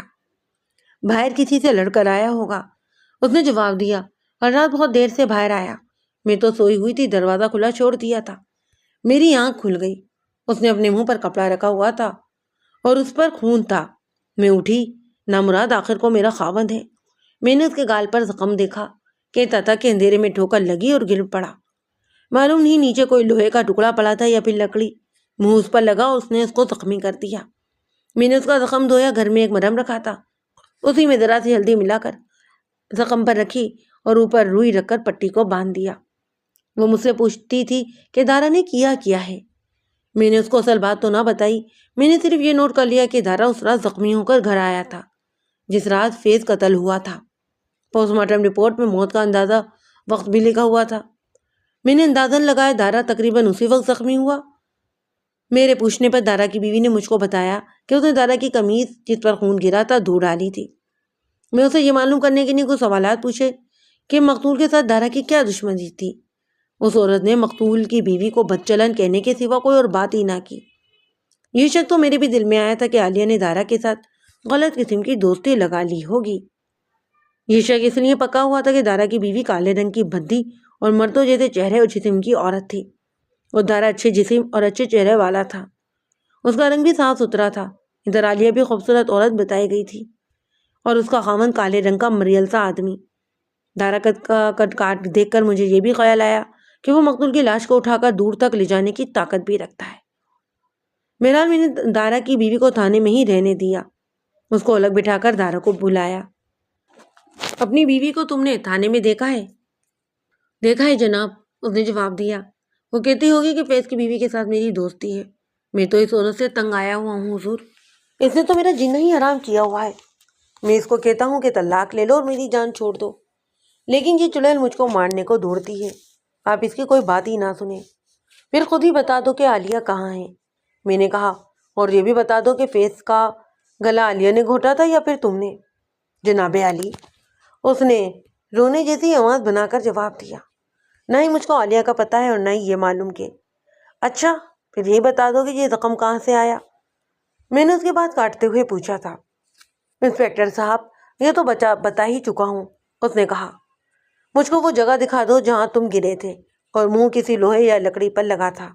میں نے کہا، اور یہ بھی بتا دو کہ یہ تم نے کیوں کہا ہے کہ گھر میں ٹھوکا ٹھکائی کرتے ہوئے تمہارے منہ پر یہ کیل لگا ہے. تم نے جو دوسرے جھوٹ بولے ہیں ان کی بابت بھی بتا دو کہ کیوں بولے ہیں. میری تسلی کرو اور چلے جاؤ. اس نے سر جھکا لیا. دارا، میں نے اس کا سر اپنے ہاتھ سے اوپر کر کے کہا، 1000 جھوٹ بولو گے تو بھی نہیں بچ سکو گے. سیدھی بات کرو اور مجھ سے سیدھی ہی سنو. اقبال جرم کر لو، رعایت مجھ سے لے لو، عالیہ کو خود ہی حاضر کر دو. میں اس کو برآمد نہیں کروں گا. اس کو اس کے گھر بھیج دو. میں جو کہوں گا کہ وہ خود ہی کہیں چلی گئی تھی. مجھ سے وعدہ لو کہ اقبال جرم کا انعام دوں گا. اس نے میری بات سن کر قسمیں کھانا شروع کر دی. وہ بار بار کہتا تھا کہ میں فیض کی بیوی کو کہاں سے لاؤں. میں نے تو 6 دن ہوئے اس کو دیکھا ہی نہیں. میں نے اس پر بہت وقت لگایا، اس کو ڈرایا، دھمکایا، اس کو لالچ بھی دیے، مگر وہ پتھر کا بن گیا. مجھ کو اب شک نہیں، یقین تھا کہ فیض کو اس نے خود قتل کیا ہے اور عالیہ اسی کے پاس ہے. مجھ کو یہ یقین بھی ہو گیا کہ عالیہ پر زبردستی نہیں کی گئی. وہ فیض کے قتل میں شامل ہے اور اپنی مرضی سے روپوش ہے. مجھ کو ان کی یہ پلاننگ معلوم ہوتی کہ فیض کی موت کو خودکشی لکھا جائے، پھر عالیہ دارا اس شہر سے کہیں اور چلے جائیں گے یا یہیں رہ کر شادی کر لیں گے. مجھ کو یہ بھی خیال آتا کہ اگر پلاننگ یہ تھی تو عالیہ کو غائب ہونے کی ضرورت ہی کیا تھی. یہ سوال مجھ کو پریشان کرتا تھا. جب دیکھا کہ دارا پتھر بن گیا ہے تو میں نے اس کو اٹھایا اور حوالات میں لے جا کر بند کر دیا. میں نے گھڑی دیکھی. میں نے اس کو کہا، دارا، اس وقت 11:15 بجے ہیں. میں تم کو پورے 12 گھنٹوں کی مہلت دیتا ہوں. رات 11 بجے میرے تمامی وعدے ختم ہو جائیں گے. میں رات 11 بجے اب تم سے ملوں گا. رات کے 11 بج گئے. میں اپنے گھر میں تھا. گھنٹہ 1.5 سو لیا. مجھ کو باقی رات جاگنا تھا. میں نے کرتا اور شلوار پہن رکھی تھی. میں انہیں کپڑوں میں تھانے کو چلنے لگا کہ کانسٹیبل آ کر کہنے لگا کہ ایک عورت کسی کے حبس بیجا سے چھوٹ کر آئی ہے. کہتی ہے کہ میں فیض کی بیوی عالیہ ہوں. وہ بڑی بری حالت میں ہے. کہتی ہے کہ اس کو قید میں رکھنے والے ابھی پکڑے جا سکتے ہیں. اس کے ساتھ کسی نے کوئی بات تو نہیں کی؟ کانسٹیبل نے جواب دیا، نہ جی، وہ تو روتی اور چیختی ہے. کانسٹیبل نے مجھ کو آپ کی طرف دوڑا دیا ہے. میں دوڑ کر پہنچا. اس عورت کی تو مجھ کو ضرورت تھی. اس کو میرے ہی دفتر میں بیٹھایا ہوا تھا. میں نے اس کو دیکھا. اس کا حلیہ اور حال بتا رہا تھا کہ اس پر تشدد کیا گیا ہے. اس کا سر پر دوپٹہ نہیں تھا. بال بھی بکھرے ہوئے تھے اور رنگ پیلا پڑ گیا تھا. اس کی سانسیں اکھڑی ہوئی تھیں. اس حالت میں بھی یہ عورت بڑی خوبصورت معلوم ہوتی. اس نے کہا، فوراً پہنچے، نکل جائے گا، ذرا دیر نہ کریں. میں نے اسے پوچھا، تم ہو کون؟ اور اس کو بتایا، میں تھانے دار ہوں. مت رو، مجھ کو جلدی جلدی بتاؤ ہوا کیا ہے. میں فیض لوہار کی بیوی ہوں. اس نے ہانپتے ہوئے کہا، ایک آج کی رات ہے، ایک رات گزر گئی ہے. اس سے پہلے والی رات کو میں گھر میں اکیلی سوئی ہوئی تھی. میرا گھر والا گھر میں نہیں تھا. وہ شام کے بعد ویسے ہی باہر چلا گیا. میں نے اس کے لیے دروازہ کھلا رکھا تھا. مجھ کو کسی نے نہیں جگایا. میں سمجھی میرا گھر والا فیض ہے، لیکن میں اٹھ بیٹھی اور دیکھا وہ 3 آدمی تھے. ایک نے کہا کہ اونچی آواز نہ نکالنا، ہمارے ساتھ چل پڑو، نہیں مانو گی تو ماری جاؤ گی. میں نے ان کی منتیں کی تو ایک نے چاقو کی نوک میرے سینے پر رکھ کر کہا کہ اٹھو. دوسرے 2 آدمیوں نے بھی مجھ کو چارپائی سے اٹھا کر کھڑا کر دیا اور دھکیل دھکیل کر باہر لے گئے. میں نے سوچا تھا کہ وہ مجھ کو محلے میں سے گزاریں گے تو میں شور مچا دوں گی اور کوئی نہ کوئی آ جائے گا. کوئی اور نہ آئے تو کم از کم چوکیدار تو ضرور آئے گا. لیکن وہ مجھ کو دوسری طرف لے گئے جدھر کوئی آبادی ہی نہیں تھی. کھیت اور ویران اونچا نیچا علاقہ ہے. وہ بولتے بولتے چپ ہو گئی. پھر کہنے لگی، پہلے آپ وہاں چلیں، وہ نکل جائے گا. میں چوکیدار کو کھڑا کر کے آئی ہوں. بازار کے دوسرے سرے پر ایک گودام ہے. میں نے یہ دیکھ لیا تھا کہ یہ عورت جھوٹ نہیں بول رہی. بہتر یہ سمجھا کہ جو یہ کہہ رہی ہے اس پر عمل کیا جائے. میں نے ایک ہیڈ کانسٹیبل اور 3 کانسٹیبلوں کو ساتھ لیا اور اس کے ساتھ چل پڑا. وہ راستے میں بولتی چلی جا رہی تھی اور بہت ہی تیز تیز چل رہی تھی. میں نے اس کا بیان تو بعد میں لینا ہی تھا، اس لیے میں نے اس کی ضروری باتیں توجہ سے نہیں سن رہا تھا. عالیہ مجھ کو بازار کے اس حصے میں لے گئی جہاں آڑتیوں وغیرہ نے گودام بنائے ہوئے تھے. یہ پرانے زمانے کی بڑی کھلی دکانیں تھیں. ان کی لمبائی ان کی چوڑائی سے دگنی تھی. بازار کا یہ حصہ دن کو بے رونق رہتا. عالیہ ایسے ہی گودام کے آگے رکی. دایاں بازار کا وہاں پر بازار کا چوکیدار کھڑا تھا. وہ گورکھا تھا. انگریزوں کے زمانوں میں قصبوں میں رات کے لیے سرکاری چوکیدار ہوتے تھے. ان میں زیادہ تر گورکھے ہوتے. یہ قوم دیانت داری اور بہادری میں مشہور تھی. چوکیدار نے مجھ کو سلام کر کے کہا، اندر کوئی آدمی ہے. اس عورت نے مجھ کو یہاں کھڑا کیا تھا. میں نے باہر زنجیر چڑھا دی ہے. اندر سے مجھ کو کرانے کی آواز آئی. ایسے موقع پر اندھا دھند آگے جانا کچھ ٹھیک نہیں ہوتا. خطرہ ہوتا ہے کہ آگے سے حملہ ہوگا، گولی چلے گی یا کچھ اور گڑبڑ ہو سکتی ہے۔ میں نے زنجیر اتار کر دروازہ کھولے بغیر آواز دی کہ اندر جو کوئی ہے باہر آ جائے۔ اندر سے کوئی جواب نہ آیا۔ اندر چلے جائیں آپ، عالیہ نے کہا، وہ اکیلا ہے۔ میں نے پوچھا ہے کون؟ معلوم نہیں کون ہے، عالیہ نے جواب دیا۔ میں نے ہیڈ کانسٹیبل کے ہاتھ سے ٹارچ لے لی اور دروازے کو کھول دیا۔ دروازہ دکان جتنا بڑا اور فولڈنگ تھا۔ میں نے اس کے صرف 2 فولڈ کھولے اور اندر چلا گیا۔ ٹارچ جلا کر دیکھا، یہ دیوار کی لکڑی کا گودام تھا۔ شیشم کے درختوں کے تنے بھی کٹے پڑے تھے۔ گودام کے درمیان میں شتر اوپر نیچے رکھے ہوئے تھے۔ یہ میرے ہی قد جتنے اونچے تھے۔ دیواروں کے ساتھ اور بھی شتر تھے اور شیشم کے تنے بھی۔ میں نے ہیڈ کانسٹیبل سے کہا کہ وہ درمیان والے شتروں کے انبار کے دوسری طرف سے آگے جائے۔ سامنے روشن دان تھا، اس میں سے چاندنی آ رہی تھی۔ ہیڈ کانسٹیبل نے کانسٹیبلوں سے دوسری ٹارچ لے لی اور وہ آگے ہو کر بڑھنے لگا۔ آگے شتروں کی ایک اور گلی شروع ہو گئی۔ وہاں پہنچے تو ایک نوجوان لڑکا درخت کے گول تنے پر بیٹھا تھا۔ اس کے چہرے پر خوف تھا اور اس کی آنکھیں ٹھہری ہوئی۔ میں نے کہا، ہاتھ اوپر کھڑو اور سر سے اوپر کھڑے ہو جاؤ۔ میں نے ٹارچ کی روشنی اس کے چہرے پر رکھی، اس سے پوچھا، کون ہو تم؟ یہاں کیا کر رہے ہو؟ عالیہ دوڑ کر آگے ہو گئی اور فرش کی طرف کو اشارہ کر کے بولی، یہ ہے میرا دوپٹہ اور وہ رسی دیکھو پڑی ہوئی ہے، اس سے انہوں نے میرے ہاتھ باندھے ہوئے تھے۔ میں نے عالیہ کو پیچھے ہٹا دیا اور اس نوجوان سے پھر پوچھا کہ وہ کون ہے۔ میں نے اس کو بتایا کہ میں تھانے دار ہوں اور میرے ساتھ پولیس کی گارڈ ہے۔ یہ سنتے ہی لڑکے کو چکر آ گیا اور اس نے دائیں طرف رکھے ہوئے شتروں کا سہارا لے لیا۔ یہ ہمارا اپنا گودام ہے، اس نے مری ہوئی آواز میں کہا اور پھر اپنے باپ کا نام بتایا۔ وہ مسلمان تھا، آپ اسے شیخ صاحب کہہ لیں، صحیح نام نہیں بتاؤں تو اچھا ہے۔ اس کی فرنیچر کی بہت بڑی دکان تھی اور اس کا عمارتی لکڑی کا بھی کاروبار تھا۔ یہ لڑکا اس کا بیٹا تھا۔ میں نے عالیہ سے بھی پورا بیان نہیں لیا تھا، میں سمجھ گیا کہ یہ کیا معاملہ ہے۔ تھانے سے یہاں تک پہنچنے تک عالیہ نے مجھ کو بتایا تھا کہ اس کو اس گودام میں کس طرح لایا گیا اور یہاں 2 راتیں اس کے ساتھ کیا سلوک ہوتا رہا۔ لڑکے سے اس کا گھر کا پتہ پوچھا۔ ایک کانسٹیبل کو گھر معلوم تھا۔ شیخ صاحب کا شمار شہر کے رئیسوں میں ہوتا تھا۔ لڑکے سے اس کے گھر کا پتہ پوچھا۔ ایک کانسٹیبل کو گھر معلوم تھا۔ شیخ صاحب کا شمار شہر کے رئیسوں میں ہوتا۔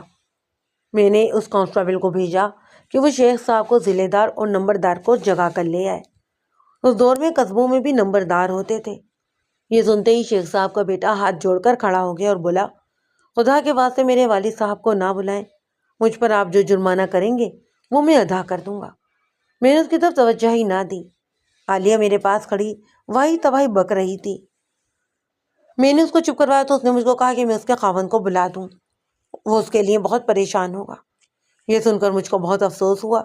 اس کو تو معلوم ہی نہیں تھا کہ اس کا خاوند قتل ہو کر دفن ہو چکا ہے۔ میں نے بھی اس کو بتانا بہتر نہ سمجھا۔ اس کو تسلی دی کہ اس کے خاوند کو ضرور بلائیں گے۔ میں نے چوکیدار سے پوچھا کہ اس نے کیا دیکھا تھا۔ میں یہاں سے دور تھا، چوکیدار نے کہا۔ مجھ کو کسی عورت کی چیخیں سنائی دیں، وہ کہہ رہی تھی کہ کوئی ہے ادھر، تو پھر میں دوڑا ہوا آیا۔ اس نے مجھ سے کہا کہ اندر ایک آدمی ہے، ان لوگوں نے مجھ کو اندر بند کیا ہوا تھا اور مجھ کو خراب کرتے تھے۔ اندر ایک آدمی ہے، میں نے اس کو مار کر گرا دیا ہے، تم اس کو پکڑ کر تھانے لے جاؤ۔ یہ عورت رو رہی تھی۔ میں نے دیکھا کہ گودام کا تالا کھلا ہوا ہے۔ میں نے تھوڑی دیر پہلے ہی تالا لگا ہوا دیکھا تھا۔ میں اندر چلا گیا، روشن دان سے چاندنی آ رہی تھی۔ میرے پاس بھی ٹارچ تھی، اس کی روشنی میں دیکھا ایک آدمی بے ہوش پڑا ہوا تھا۔ میں نے اس عورت کو کہا کہ میں دروازہ بند کر کے باہر ٹھہروں گا، تم تھانے چلی جاؤ۔ یہ تھانے چلی گئی اور آپ کو لے کر آ گئی۔ میں نے کانسٹیبل کو شیخ صاحب کے بیٹے پر کھڑا کیا اور اس سے کہا کہ اس کو کھڑا نہ ہونے دے اور ادھر ادھر ہاتھ نہ مارے۔ میں خود گودام سے باہر آ گیا۔ 10 منٹ بعد شیخ صاحب اپنے بڑے بیٹے کے ساتھ دوڑتے ہوئے آئے۔ شیخ صاحب گھبرایا ہوا مجھ سے پوچھنے لگا کہ کیا ہو گیا ہے۔ میں نے اس کو بتایا کہ ضلع دار اور نمبردار کو آ لینے دیں۔ شیخ صاحب کچھ نہ کچھ بول رہا تھا۔ میں نے اس سے پوچھا، شیخ صاحب آپ کے کتنے بیٹے ہیں؟ اس نے جواب دیا، 2 ہے، ایک یہ اور دوسرا۔ اس نے ذرا سا چپ رہ کر اپنے بیٹے سے پوچھا، بولا کہاں ہے؟ گھر ہوگا جی۔ کیوں بھائی؟ میں نے اس کے بیٹے سے پوچھا، تمہارا دوسرا بھائی کہاں ہے؟ تمہارا دوسرا بھائی کہاں ہے؟ اس نے کوئی جواب نہ دیا۔ گھر پر ہی ہوگا، شیخ صاحب نے کہا، سویا ہوا ہوگا۔ آپ کو معلوم نہیں شیخ صاحب؟ میں نے کہا، میں بھی آپ کو بتاتا ہوں کہ وہ کہاں ہیں، یہی دکھانے کے لیے آپ کو آدھی رات کے وقت تکلیف دی ہے۔ ضلع دار اور نمبردار بھی دوڑے ہوئے آ رہے تھے۔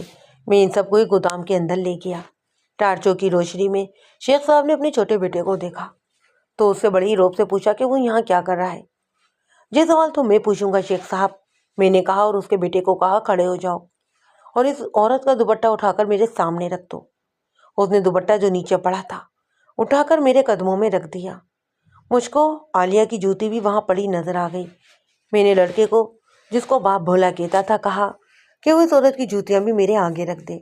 اس نے جوتی کا جوڑا اٹھا کر بھی میرے آگے رکھ دیا۔ وہ جگہ جہاں بھولا کھڑا تھا تنگ تھی، یہ گودام کا حصہ تھی، فرش پر بوریاں بچھی ہوئی تھیں۔ مجھ کو ایک اور چیز صاف نظر آ رہی تھی، یہ ٹوٹی ہوئی چوڑیوں کے ٹکڑے تھے۔ میں نے بھولے کو کہا کہ اس عورت کی چوڑیوں کے ٹکڑے اٹھا کر بھی میرے آگے رکھ دے۔ اس نے سدائے ہوئے بندروں کی طرح چوڑیوں کے 4-5 ٹکڑے چن کر میرے قدموں میں دوپٹے اور جوتیوں کے پاس ہی رکھ دیے۔ میں نے عالیہ کو آگے کر کے کہا کہ اپنی کلائیاں سب کو دکھائے۔ اس نے کلائیاں آگے کی۔ میں نے ان پر ٹارچ کی روشنی ڈالی۔ کلائیوں پر رسی کے نشانات تھے۔ رسی اتنی سخت باندھی گئی تھی کہ کلائیوں پر لالی آ گئی۔ میں نے شیخ صاحب کے لڑکے سے کہا، بھولے بادشاہ، وہ رسی بھی دے دو جس سے تم نے اس کے ہاتھ باندھے تھے۔ اس نے تقریباً 1 گز لمبی رسی فرش سے اٹھا کر میرے آگے رکھ دی۔ انہوں نے یہاں لا کر میرے پاؤں بھی باندھ دیے تھے۔ عالیہ نے کہا، میں آپ کو وہ رسی بھی دکھاتی ہوں، وہ رسی بھی لا کر یہاں پر رکھ دے لڑکے۔ میں نے بھولی سے کہا۔ اس نے وہ رسی بھی میرے آگے رکھ دی۔ وہ 17-18 سال کا نوجوان تھا۔ وہ اتنا زیادہ خوف زدہ تھا کہ خوف نے اس کو ہیپنوٹائز کر دیا تھا۔ اس کے دماغ پر میرا قبضہ ہو گیا تھا۔ میں نے اسے کہا، بھولے، اپنی زبان سے بتاؤ کہ یہ چیزیں تم نے میرے حوالے کی ہیں، یہ کس کی ہیں؟ یہ تمام ہی چیزیں اس عورت کی ہیں۔ اس نے دبی دبی آواز میں کہا، کیا یہ عورت یہاں تھی اور یہاں سے باہر نکلی تھی؟ میں نے پوچھا۔ اس نے سر ہلا کر کہا کہ ہاں، یہیں تھی۔ منہ سے بھی بول بھولے، میں نے کہا۔ جوان آدمی ڈرا نہیں کرتے، منہ سے بولو۔ ہاں، یہ عورت یہیں تھی، اس نے کہا۔ شیخ صاحب شور شرابہ کر رہا تھا۔ میں نے اس کو کہا کہ شور شرابہ بیکار ہے، اب وہ جو کچھ کہنا چاہتا ہے عدالت میں جا کر کہہ دے۔ میں نے ٹارچوں کی روشنی میں کاغذات تیار کی اور ضلع دار نمبردار کے سائن کروائے۔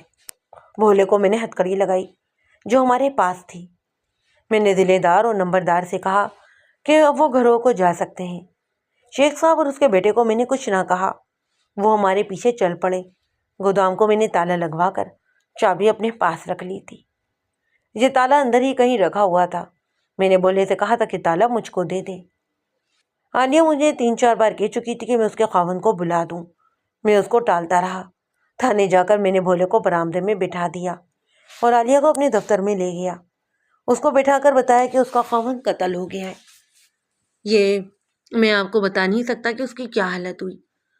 اس نے سر بڑی زور زور سے ہلا کر کہا کہ نہیں، ایسا نہیں ہو سکتا، فیض قتل نہیں ہو سکتا۔ آپ نے یہ کیوں کہا ہے کہ وہ قتل ہو گیا ہے؟ میں نے کہا، عالیہ، فیض قتل ہو کر دفن بھی ہو چکا ہے۔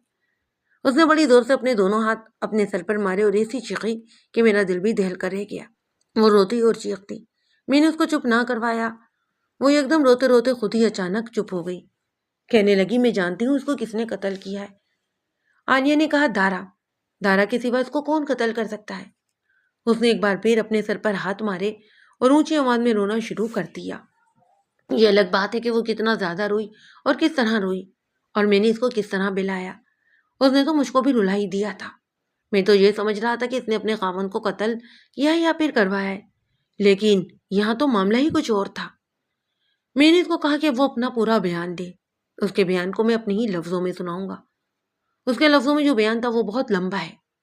میں ساتھ ساتھ سوالات کرتا چلا جا رہا تھا۔ ہر بات واضح ہوتی چلی گئی۔ اس کو جس طرح اغوا کیا گیا وہ پہلے ہی مجھ کو سنا چکی تھی۔ 3 آدمی اس کو قتل کی دھمکی دے کر گھر سے لے گئے تھے۔ اس کا گھر آبادی کا آخری گھر تھا، ساتھ ہی کچھ کھیت بھی تھے، کھنڈ بھی تھے، قبرستان بھی تھا اور اونچی نیچی زمین بھی۔ وہاں جا کر ان آدمیوں نے عالیہ کی آنکھوں پر کپڑا باندھ دیا۔ اس نے ان کی بہت منت سماجت کی۔ ہم تم کو قتل کرنے کے لیے نہیں لے جا رہے، ایک نے اس کو کہا، ہم تم سے 2,800 روپے پورا کریں گے، پھر تم کو چھوڑ دیں گے۔ کیسا 2,800 روپیہ؟ عالیہ نے پوچھا۔ وہ 2,800 روپیہ جو تمہارے خاوند نے ہمارے گھر سے چوری کیا تھا۔ اس کو جواب ملا، دارا سے پوچھ لینا، تمہارے خاوند نے رقم واپس کرنے سے انکار کر دیا ہے۔ عالیہ نے ان کو کہا کہ وہ یہ رقم تھوڑی تھوڑی کر کے واپس کر دے گی۔ ایک آدمی نے اس کو کہا کہ تم لوگ اتنی رقم کھا کر اڑا سکتے ہو، کما نہیں سکتے۔ تم غم نہ کرو، ہم تم کو بس 3 یا 4 راتیں ہی اپنے پاس رکھیں گے، پھر ہم رقم نہیں مانگیں گے اور تم کو آزاد کر دیں گے۔ انہوں نے عالیہ کو یہ بھی کہا کہ خاموشی کے ساتھ چلی چلو، جہاں وہاں نکالو گی وہاں تمہارے پیٹ میں چاقو داخل ہو جائے گا، اور تم ابھی زندہ ہو تو تم کو پھینک کر چلے جائیں گے، پھر تم کو گیدڑ اور سانپ کھائیں گے۔ 3 آدمیوں میں اکیلی عورت کیا کر سکتی تھی؟ اس کی آنکھوں پر کپڑا بھی بندھا ہوا تھا۔ ایک آدمی نے اس کا ہاتھ پکڑ لیا اور وہ چل پڑے۔ تھوڑی ہی دور گئے تھے کہ ایک آدمی نے اپنے ساتھیوں سے کہا کہ میں آگے جا کر دیکھتا ہوں کہ چوکی دار کہاں ہے، اگر کہیں قریب ہوا تو میں اس کو گپ شپ میں لگا کر پرے لے جاؤں گا۔ وہ تم کو پہچان لے گا، ایک ساتھی نے کہا۔ میں نے کسی چوکی دار کی کبھی شکل نہیں دیکھی، دوسرے نے کہا۔ مجھے نہیں پہچانے گا۔ وہ آدمی چلا گیا۔ عالیہ کے پاؤں کے نیچے اب ہموار زمین تھی۔ چوکی دار کا ذکر ہوا تو عالیہ کو یقین ہو گیا کہ وہ شہر میں ہی ہے۔ شہر خاموش تھا۔ یہ لوگ تھوڑی دیر تک وہاں رکے، پھر چل پڑے۔ تھوڑی دور جا کر وہ رکے۔ عالیہ کو تالا کھلنے اور پھر دروازہ کھلنے کی آوازیں سنائی دیں۔ وہ اس کو اندر لے گئے۔ اس کی آنکھیں کھول دی گئیں۔ اوپر ایک روشن دان تھا، اس میں سے چاندنی آ رہی تھی۔ تینوں ہی آدمیوں نے باری باری عالیہ کو بے آبرو کیا، پھر اس کے ہاتھ پاؤں رسیوں سے باندھ دیے گئے اور ایک کپڑا اس کے منہ پر ٹھوس دیا۔ وہ تینوں چلے گئے۔ عالیہ کی جو حالت ہوئی اس نے وہ میرے آگے بیان کی۔ آپ اس کی حالت ذہن میں لا سکتے ہیں۔ صبح ابھی اندھیرا تھا جب ایک آدمی آیا اور اس نے عالیہ کے منہ سے کپڑا کھولا۔ وہ اپنے ہاتھ سے اس کو دودھ پلا رہا تھا۔ عالیہ بہت روئی اور بہت منتیں کی۔ اس آدمی نے اس کو کچھ بھی نہ کہا۔ اس نے اس کے پاؤں کھولے اور اس پر مجرمانہ حملہ کرا۔ اس کے پاؤں پھر رسی سے باندھ کر چلا گیا۔ وہ اس کے منہ پر کپڑا باندھ کر گیا تھا۔ عالیہ سارا ہی دن وہیں پڑی روتی رہی۔ اگلی رات کو پھر ان 3 آدمیوں نے اس کے ساتھ یہی وحشیانہ سلوک کیا۔ اس کا اگلا دن اس طرح گزرا کہ اس کو پتہ ہی نہیں چلتا تھا کہ اس کو غشی آ گئی ہے یا نیند۔ پھر یہ رات آئی جب وہ تھانے میں پہنچے تھے۔ اس رات یوں ہوا کہ 3 آدمیوں کے بجائے یہ لڑکا اکیلا رہ گیا۔ عالیہ نے اس سے منت کر کے کہا، تھوڑے سے وقت کے لیے میرے ہاتھ کھول دو۔ پاؤں تو لڑکے نے پہلے ہی کھول دیے تھے۔ لڑکے نے اس کی باتوں میں آ کر اس کے ہاتھ بھی کھول دیے۔ میں آپ کو وہ باتیں تو سنا ہی نہیں رہا جو عالیہ نے اس لڑکے کو کہہ کر منوایا تھا کہ اس کے ہاتھ کھول دے۔ یہ باتیں بھی لمبی ہیں اور میں ان میں کچھ ایسی باتیں ہیں جو قطعاً سنانے والی نہیں۔ روشن دان سے چاند کی اتنی روشنی آ رہی تھی جس سے یہ لڑکا اس کو دھندلا دھندلا نظر آ رہا تھا۔ عالیہ نے بڑی پیار بھرے لہجے میں اسے یہ کہہ کر اٹھی کہ میں ذرا جسم سیدھا کر لوں۔ اس نے اٹھ کر انگڑائی لی۔ لڑکا بھی اٹھا۔ عالیہ نے مجھ کو بتایا کہ لڑکا اس طرح کھڑا تھا کہ اس کی ٹانگیں کھلی ہوئی تھیں، یعنی اس کے دونوں ہی پاؤں کے درمیان 1.5-2 فٹ کا فاصلہ تھا۔ عالیہ نے پوری طاقت سے لڑکے کے ٹانگوں کے درمیان کک ماری۔ لڑکے کے منہ سے ہلکی سی چیخ نکلی۔ وہ آگے ہو کر دوہرا ہو گیا۔ عالیہ نے دن کے وقت لکڑی کا ایک ٹکڑا دیکھا تھا جو کموں پہ 3 انچ موٹا اور 2.5 فٹ لمبا تھا۔ اس نے وہ بھی ٹکڑا اٹھا لیا۔ لڑکا اتنا آگے جھک گیا تھا کہ اس کے گھٹنے فرش کے ساتھ جا لگے۔ اس کا سر بھی نیچے تھا۔ عالیہ نے لکڑی کا جو وزنی ٹکڑا اٹھایا اور اس کا سرا دونوں ہی ہاتھوں سے پکڑ کر اپنے سر کے اوپر اٹھا کر بڑی زور سے لڑکے کے سر پر مارا۔ ظاہر ہے یہ لڑکے کے سر کے پچھلے حصے پر لگا۔ اس کا سر نیچے تھا۔ اب لڑکے کا ہوش میں رہنا ناممکن تھا۔ سر کے پچھلے حصے پر ہلکی سی ضرب بھی انسان کو بے ہوش کر دیتی ہے۔ سو یہ لڑکا اتنی بھاری ضرب سے ایک طرف لڑک گیا۔ عالیہ دروازے کی طرف دوڑی۔ دروازے کی اندر والی زنجیر چڑھی ہوئی تھی۔ اس نے زنجیر کھولی اور باہر نکل آئی۔ باہر آ کر اس نے شور مچایا تو چوکیدار دوڑتا ہوا آیا۔ اس نے چوکیدار کو بتایا کہ اندر ایک آدمی ہے۔ میں آپ کو چوکیدار کا بیان پہلے ہی سنا چکا ہوں۔ میں جب عالیہ کے ساتھ گودام میں پہنچا تو اس وقت لڑکا ہوش میں آ چکا تھا۔ عالیہ نے اپنے بیان میں کہا تھا کہ 1 سال گزرا، اس کے محلے میں 2 آدمیوں کی لڑائی ہو گئی تھی جو اس نے دیکھی تھی۔ ایک آدمی نے ایک دوسرے کو ٹانگوں کے درمیان ٹھڈا مارا تھا اور وہ ٹانگوں کے درمیان رکھ کر ہاتھ گر پڑا تھا۔ اس کو وہی آدمی یاد آ گئے۔ میں نے اسے پوچھا تھا کہ اس نے یہ کیوں کہا تھا کہ اس کے خاوند کو دارا نے ہی قتل کیا ہے۔ دارا جب جیل سے آیا تو مجھ کو یہ پتا چلا کہ فیض کے ساتھ اس کی کوئی ناراضگی ہو گئی ہے۔ عالیہ نے بتایا۔ میں نے فیض سے پوچھا تو اس نے کہا کہ مجھ سے پیسے مانگتا ہے۔ ایک روز دارا میرے پاس آیا اور کہنے لگا کہ فیض سے کہو کہ میری رقم دے دے، نہیں تو تم دونوں ہی پچھتاؤ گے۔ میں نے پوچھا کیسی رقم؟ اس نے کہا کہ ہم نے ہکٹے چوری کی تھی، رقم فیض کے پاس تھی، وہ نکل آیا اور میں پکڑا گیا، لیکن فیض کو میں نے نہیں پکڑوایا۔ میں نے اسے کہا کہ فیض تو چوری کرنے والا آدمی ہی نہیں۔ مجھ کو یاد ہے کہ وہ بہت ساری رقم لایا تھا، یہ اس نے جوئے میں جیتی تھی۔ دارے نے مجھ کو دھمکی دی کہ وہ بہت بڑا خوفناک انتقام لے گا۔ عالیہ کے بیان کے بعد میں نے اس کو ایک کمرے میں لے جا کر چارپائی پر لٹا دیا اور ایک کانسٹیبل کو اپنے گھر بھیجا کہ وہاں جتنا دودھ رکھا ہوا ہے لے آئے اور عالیہ کو پلائے۔ شیخ صاحب کا لڑکا ہتھکڑیوں میں بندھا ہوا برآمدے میں بیٹھا اونگ رہا تھا۔ میں نے اس کے سر کے پچھلے حصے پر ہاتھ پھیرا تو وہاں مجھ کو گولے کی طرح ابھار محسوس ہوا۔ وہاں سے خون نہیں نکلا تھا۔ اس کا باپ شیخ صاحب باہر کھڑا تھا۔ وہ میرے پاس آیا اور میری تھوڑی چھو کر میرے آگے کھڑا ہو گیا۔ اس نے کہا، شہر میں میری بڑی عزت ہے، رات کا وقت ہے، ابھی کسی کو پتہ نہیں چلا، میری عزت رکھ لو اور حکم کرو کہ کیا پیش کروں، فوراً آپ کے حکم کی تعمیل ہوگی۔ آپ صرف یہ کام کریں کہ لڑکے کو سمجھا دیں کہ مجھ کو سچی بات بتا دیں۔ میں نے شیخ صاحب کے ساتھ استادی کھیلی، پھر میں اس کے مطابق بچت کی صورت پیدا کروں گا۔ سنا ہے کہ یہ عورت کسی لوہار کی بیوی ہے، اسے بھی کچھ رقم دے دیں گے، شیخ صاحب نے کہا۔ میں نے کہا، ہاں شیخ صاحب، اسے کچھ دے دینا، غریب عورت ہے۔ شیخ صاحب نے اپنے لڑکے کو معمولی سی گالی دے کر کہا، تھانے دار صاحب کو جب سب معاملہ بالکل سچ سچ بتا دینا، یہ چھوڑ دیں گے، میں نے بات کر لی ہے۔ میں نے شیخ صاحب کو کہا کہ وہ برآمدے سے نکل کر ذرا دور چلے جائیں۔ لڑکے کو میں اندر لے آیا اور بٹھا لیا۔ میں تمہاری ہتھکڑی ابھی کھول دوں گا، میں نے اس سے کہا۔ مجھ کو یہ بتا دو کہ تمہارے ساتھ اور کون کون تھا۔ میں نے تمہارے ابا جی کے ساتھ بات کر لی ہے، آپ ساری باتیں ابا جی کو نہ بتانا۔ اس نے کہا، یہ میں آپ کو صحیح سے بتا دوں گا، ان کو تو میں کچھ نہیں بتاؤں گا۔ میں نے کہا، یہ غریب سی عورت ہے، اس کو تمہارے ابا جی کچھ پیسے دے دیں گے تو اس کا منہ بند ہو جائے گا۔ اب یہ بتاؤ کہ تمہارے ساتھ اور کون تھا؟ ایک تو میرا بڑا بھائی تھا، اس نے کہا، اور ایک میرا دوست۔ میں نے اس کے دوست کا نام اور گھر وغیرہ پوچھ لیا۔ اس کا بڑا بھائی اپنے باپ کے ساتھ تھانے میں ہی موجود تھا۔ وہ اپنے باپ کے ڈر سے وہاں کھڑا رہا تھا، ورنہ وہ بھی بھاگ جاتا۔ اس کے دماغ پر یہ بھی خطرہ سوار ہوگا کہ اس کا چھوٹا بھائی پکڑا گیا ہے اور وہ اس کی نشاندہی کر دے گا۔ میں اٹھ کر اپنے دفتر کے دروازے میں جا کھڑا ہوا اور ایک کانسٹیبل کو بلا کر کہا کہ اس لڑکے کے ہاتھ میں ہتھکڑی اتار دو۔ میں نے اس کے کان میں کہا کہ اس کے پاس موجود رہنا۔ کانسٹیبل نے ہتھکڑی کھول دی۔ میں نے یہ کام لڑکے کو خوش کرنے کے لیے کیا تھا۔ میں حیران تھا کہ یہ سلسلہ کیا ہے اور یہ معمہ کیا ہے۔ میں نے کانسٹیبل سے کہا کہ شیخ صاحب اپنے بڑے بیٹے کے ساتھ وہ کھڑا ہے، اس کے بڑے بیٹے کو اندر بلا کر بارک میں بٹھا لو، اس کو پھر باہر نہ ہی نکلنے دینا۔ میں نے اس کو اس آدمی کا نام اور اس کے باپ کا نام اور گھر کا پتہ بتایا، جس کی نشاندہی شیخ صاحب کے چھوٹے بیٹے نے کی تھی۔ میں نے ہیڈ کانسٹیبل سے کہا کہ اس کو گھر سے لے آؤ۔ رات گزر گئی تھی، صبح کی اذان ہو رہی تھی۔ میں اپنے دفتر میں شیخ صاحب کے چھوٹے بیٹے کے پاس جا بیٹھا۔ وہ خوش تھا، اس کو پوری امید تھی کہ میں اس کو چھوڑ دوں گا۔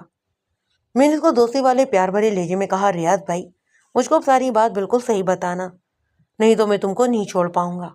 مجھ کو معلوم ہونا چاہیے کہ غسل واقعہ کس طرح ہوا تھا، کون سی بات پر کس طرح پردہ ڈال سکوں۔ میں نے اسے لہجے میں بات کی جیسے میں مجبور ہوں اور محتاج ہوں، اور اس کے باپ نے مجھ کو اپنا غلام بنا لیا ہے۔ اس نے کچھ جھجک کر اور کچھ شرما کر اپنے جرم کی کہانی سنا ڈالی۔ ایسے معلوم ہوتا تھا جیسے 18 برس کی عمر کے اس نوجوان کو احساس تک نہیں کہ اس نے کتنا سنگین اور گناہونا جرم کیا ہے۔ میں اس کا اقبالی جرم اپنے الفاظ میں سنا رہا ہوں۔ دارا کو چوری میں 2 سال سزائے قید ملی تھی۔ اس نے یہ چوری کی واردات اسی شیخ صاحب کے گھر کی۔ دارا نے شیخ صاحب کی بیٹی کے زیورات چوری کیے۔ یہ کسی صندوق میں نہیں تھے بلکہ سنگار میز کی دراز میں رکھے ہوئے تھے۔ سنگار میز کے قریب دیوار میں ایک الماری تھی، اس میں 2800 روپیہ نوٹوں کی شکل میں چمڑے کے بٹوئے میں بھی رکھا ہوا تھا۔ الماری کو معمولی سا تالا لگا تھا۔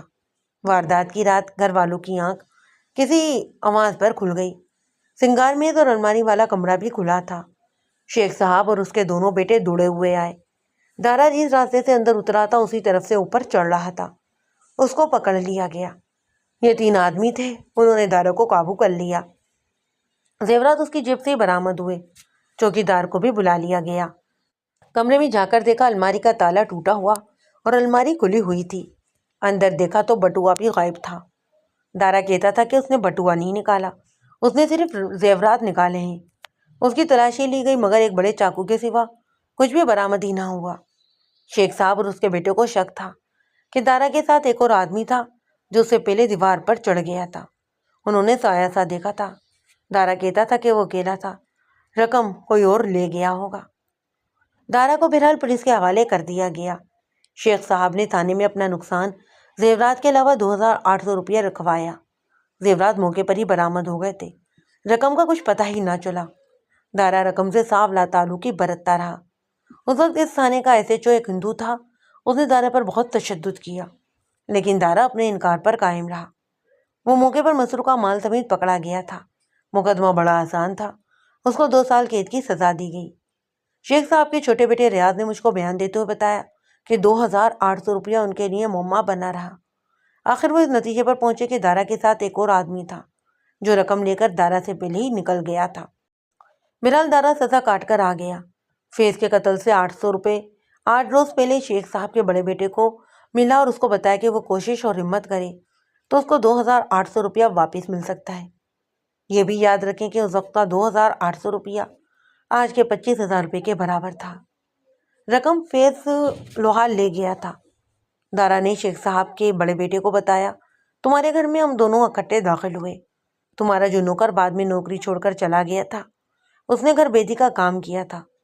اس نے بتایا تھا کہ تمہاری بہن اپنا زیور کہاں رکھتی ہے۔ اس نے یہ بھی بتایا کہ شیخ صاحب نے سنگار میز کے ساتھ والی الماری میں بٹوئے میں خاصی رقم رکھی ہے۔ اس نے یہ بھی بتایا تھا کہ تالا کس قسم کا ہے۔ مکان میں اترنے کا راستہ بھی اسی نے بتایا تھا۔ پہلے ہم نے مضبوط اور باریک تار سے الماری کا تالا کھولا، ماچس جلا کر دیکھا، بٹوا تو سامنے ہی پڑا تھا۔ فیض نے بٹوا اٹھا کر اپنی جیب میں ڈال لیا۔ پھر میں سنگار میز کی دراز میں سے زیورات نکالنے لگا۔ فیض نے مجھ سے کہا کہ وہ نکل جاتا ہے اور باہر میرا انتظار کرے گا، کہیں ایسا نہ ہو کہ وہ دونوں اکٹھے پکڑے جائیں۔ میں نے اس کو کہا کہ ہاں تم نکلو، میں آتا ہوں۔ وہ نکل گیا اور میں زیورات جیب میں ڈال کر کمرے سے نکلنے لگا تو اندھیرے میں کرسی کو میری ٹھوکر لگ گئی۔ کرسی پر شاید کوئی برتن رکھا ہوا تھا، وہ فرش پر گر پڑا اور بڑی زوردار آواز پیدا ہوئی۔ میں تمہارے بورچے خانے کے ساتھ والی دیوار پر چڑھ رہا تھا کہ تم لوگوں نے پکڑ لیا۔ میں نے یہ نہ بتایا کہ رقم کون لے کر گیا ہے۔ ریاض کے بڑے بھائی نے پوچھا، تو اب کیوں بتا رہے ہو؟ میں نے برے کاموں سے اب توبہ کر لی ہے، دارا نے کہا۔ اب میں شریفوں کی طرح رہوں گا۔ زیورات تم کو واپس مل گئے تھے، میں چاہتا ہوں کہ تمہاری رقم بھی تم کو مل جائے۔ میں جیل سے واپس آیا تو فیض نے مجھ کو آدھی رقم دے کر کہا کہ یہ تمہارا حصہ ہے جو میرے پاس امانت تھا۔ میں نے اپنا حصہ لینے سے انکار کر دیا اور اس سے کہا کہ وہ رقم مالکوں کو واپس کر دے۔ اس نے نہ صرف یہ کہا کہ وہ رقم تم کو واپس کرنے سے منع کر رہا ہے، بلکہ تم لوگوں کو بہت سی گالیاں بھی دیں۔ اس نے یہ بھی کہا کہ شیخوں کو کہنا کہ ہمت ہے تو مجھ سے رقم لے لو۔ ریاض نے مجھ کو بتایا کہ اس کے بھائی نے اس کو یہ بات بتائی۔ دونوں ہی بھائیوں نے اپنے باپ کو نہ بتایا۔ وہ فیاض کی دکان میں گئے اور اس سے رقم کا مطالبہ کیا۔ فیض نے کہا کہ دارا مجھ کو بدنام کرتا ہے، میں چور نہیں، محنت مزدوری کر کے کھاتا ہوں۔ ان بھائیوں نے اسے کہا کہ وہ ساری رقم اکٹھی نہ دے، تھوڑی تھوڑی ہی کر کے دے دے۔ فیض نے یہ اقبال کیا ہی نہیں کہ وہ بھی دارا کے ساتھ ان کے گھر میں چوری کی واردات کرنے گیا تھا۔ دوسرے ہی دن دونوں بھائی پھر فیض کے پاس چلے گئے۔ اب ان کے ساتھ ریاض کا ایک دوست بھی تھا جو گنڈا گردی کا شوقین تھا۔ وہ بھی ان بھائیوں کی طرح امیر باپ کا بیٹا تھا۔ ان تینوں نے فیض کو دھمکیاں دیں۔ فیض نے دھمکیوں کے جواب میں ایک سلاخ اٹھا لی اور تینوں کو ہی دکان سے نکال دیا۔ دونوں بھائی اور ان کا دوست پلاننگ بنانے لگے کہ فیض سے رقم تو نہیں ملے گی، اس سے انتقام کس طرح لیا جائے۔ دارا ان کو فیض کے خلاف بھڑکاتا رہتا۔ ایک روز اس نے ان تینوں کو بتایا کہ فیض کی بیوی بڑی خوبصورت اور جوان عورت ہے۔ شیخ صاحب تو اپنے آپ کو عزت دار کہتا تھا، لیکن اس کے بیٹے اچھے اخلاق والے نہیں تھے۔ میں نے بعد میں ان کی بابت معلوم کر لیا کہ یہ اچھے اخلاق کے آدمی نہیں تھے، ان کے دماغوں کو پیسہ چڑھا ہوا تھا۔ انہوں نے پلاننگ یہ بتائی کہ فیض کی بیوی کو گھر سے اٹھا کر گودام میں رکھا جائے اور کہا جائے کہ رقم نکالو اور بیوی لو۔ وہ رات آئی کہ ان میں سے کسی نے فیض کو دارا کے ساتھ کہیں جاتے دیکھا۔ ان کا پیچھا کیا تو وہ دونوں قصبے سے باہر نکل گئے۔ اس شخص نے باقی ساتھیوں کو بتایا کہ فیض کہیں باہر گیا ہوا ہے۔ تینوں اپنے گھر والوں کو سوتا ہوا چھوڑ کر فیض کے گھر چلے گئے۔ دروازہ کھلا ہوا تھا جو عالیہ نے فیض کے لیے کھلا رکھا تھا۔ تینوں نے عالیہ کو بالکل اسی طرح اغوا کیا جس طرح عالیہ نے مجھ کو سنایا۔ 2 راتیں وہ تینوں اسے خراب کرتے رہے۔ تیسری رات ریاض اکیلا گیا اور عالیہ کی باتوں میں آ کر اس کی رسیاں کھول دیں۔ ان کا پروگرام یہ تھا کہ فیض سے کہیں گے کہ رقم دو اور بیوی لو، لیکن صبح ان کو پتہ چلا کہ فیض قتل ہو گیا ہے۔ ان کے لیے مسئلہ کھڑا ہو گیا کہ وہ عالیہ کا کیا کریں۔ انہوں نے فیصلہ یہ کیا کہ عالیہ کو کہیں گے کہ وہ گھر چلی جائے، منہ کو بند رکھے ورنہ اس کو قتل کر دیں گے۔ انہوں نے فیصلہ یہ بھی کیا کہ اس کو ایک اور رات رکھ کر پھر چھوڑ دیں گے۔ میں نے ریاض کو پھر ہتھکڑی لگوا دی اور اس کو اپنے دفتر میں بٹھوا دیا۔ حوالات میں اس لیے بند نہ کیا کہ وہاں دارا بند تھا، اس کو اکٹھا کرنا ابھی ٹھیک نہیں تھا۔ میں نے ریاض کے بڑے بھائی کو بلایا اور اس کو بھی یہی کہا کہ اس کے چھوٹے بھائی کو چھوڑنا، اس لیے وہ بھی بیان دے دے۔ وہ بھی میرے جال میں آ گیا، اس نے بھی وہی بیان دیا جو اس کے چھوٹے بھائی نے دیا تھا۔ اس کا دوست کبھی کا آیا ہوا تھا، اس نے مجھ کو تھوڑا سا پریشان کیا، پھر وہ بھی اقبالی بیان ہو گیا جو دونوں ہی بھائیوں کے بیانوں سے ملتا تھا۔ میں حیران تھا کہ فیض کو قتل کس نے کیا ہے۔ مجھ کو شہادت دارا کے خلاف ملی تھی، مقتول کی بیوی کو اسی نے دھمکی دی تھی، ریاض وغیرہ کو مقتول کے خلاف بھڑکایا، اور سب سے بڑی شہادت یہ تھی کہ قتل کی رات اسے مقتول کے ساتھ قصبے سے باہر اسی کی طرف جاتے دیکھا گیا جدھر سے مقتول کی لاش ملی تھی۔ اس کے علاوہ اس کے گال کا زخم اور اس زخم کی بابت جھوٹی اور بڑی مضبوط شہادت تھی۔ میں نے دارا کو حوالات میں سے نکلوایا اور اپنے پاس بٹھا کر کہا کہ مجھ کو اس کے اقبالی بیان کی ضرورت ہی نہیں۔ میں نے اس کو بتایا کہ عالیہ کو برآمد کروا لیا گیا ہے اور اس کو اغوا کرنے والوں نے گرفتار ہو کر بیانات دے دیے ہیں۔ میں نے کچھ جھوٹ بھی بولے۔ دارا اتنا کچا آدمی نہیں تھا، اس کو معلوم تھا کہ جس جرم کو اس کا اقبالی بیان دینے کو کہا جا رہا ہے اس کی سزا موت ہے یا عمر قید۔ میرا بہت ساری جھک کے بعد وہ سودا کرنے پر آ گیا۔ اس نے تسلیم کر لیا کہ فیض کو اسی نے قتل کیا ہے۔ اس نے شیخوں کے گھر چوری کی واردات ویسے ہی سنائی جیسے ریاض اور اس کا بھائی سنا چکے تھے۔ گھر بیٹی کی وجہ سے اس کے لیے یہ واردات آسان ہو گئی۔ دارا وہیں پر پکڑا گیا اور فیض نکل آیا۔ فیض چوری کرنے والا نہیں تھا، لیکن دارا نے اس کو اپنے ساتھ ملا لیا۔ فیض جوا کھیلنے کا عادی ہو گیا تھا، وہ 2 بار ہار گیا تو دارا کے ساتھ چوری کی واردات کرنے پر تیار ہو گیا تھا۔ دارا کو امید تھی کہ رقم فیض کے پاس ہے اور وہ اس کے لیے کوئی اچھا سا وکیل کرے گا اور تھانے دار کو کچھ دے دلا کر مقدمہ کمزور کروائے گا، لیکن فیض نے تو کچھ بھی نہ کیا۔ دارا کو سزا ہو گئی تو فیض اس کو ملنے کے لیے جیل تک نہ گیا۔ دارا سزا کاٹ کر آ گیا تو اس کو یہ پتا چلا کہ فیض نے اس کی بیوی کو بھی کچھ نہیں دیا تھا۔ دارا نے آ کر فیض سے کہا کہ میں نے تمہارے لیے پولیس سے مار کھائی اور اکیلے سزا لی، تمہارا نام بھی نہیں لیا، تم نے مجھ کو اس کا یہ صلہ دیا کہ نہ میرا مقدمہ لڑا اور نہ ہی میری بیوی کو کچھ دیا، اب لاؤ وہ آدھی رقم مجھ کو دو۔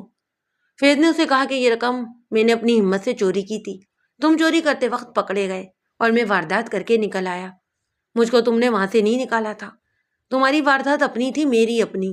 دوسری بات یہ کہ میں رقم کھا پی چکا ہوں، 2 سال ہو گئے، اب کہاں سے رہوں رقم۔ بس اس بات پر ان کا جھگڑا ہو گیا۔ دارا فیض کو بخشنے کے لیے تیار نہیں تھا، وہ کئی دن فیض کے پیچھے پڑا رہا، آخر فیض نے اس کی بے عزتی کر دی۔ دارا نے فیض کی بیوی کو کہا کہ وہ اپنے خاوند کو سمجھائے ورنہ میں بہت برا انتقام لوں گا۔ عالیہ نے اس کو تسلی دی لیکن فیض پھر بھی نہ مانا، بلکہ اس کی اور زیادہ بے عزتی کر کے کہا کہ آئندہ وہ اس کی مکان اور دکان پر نہ آئے۔ دارا نے انتقام کا طریقہ یہ سوچا جو میں ریاض کے بیان سے سنا چکا ہوں۔ اس نے دونوں ہی بھائیوں کو بہت بھڑکایا، لیکن اس کو دونوں بھائی یہ نہیں بتاتے تھے کہ وہ کیا کر رہے ہیں۔ انہوں نے عالیہ کی اغوا کی اور اس کو یرغمالی رکھنے کی جو پلاننگ بنائی تھی وہ انہوں نے دارا کو نہیں بتائی۔ دارا نے دیکھا یہ لڑکے تو کچھ بھی نہیں کرتے، اس لیے وہ خود ہی اب کچھ کرے گا۔ وہ سخت غصے میں تھا۔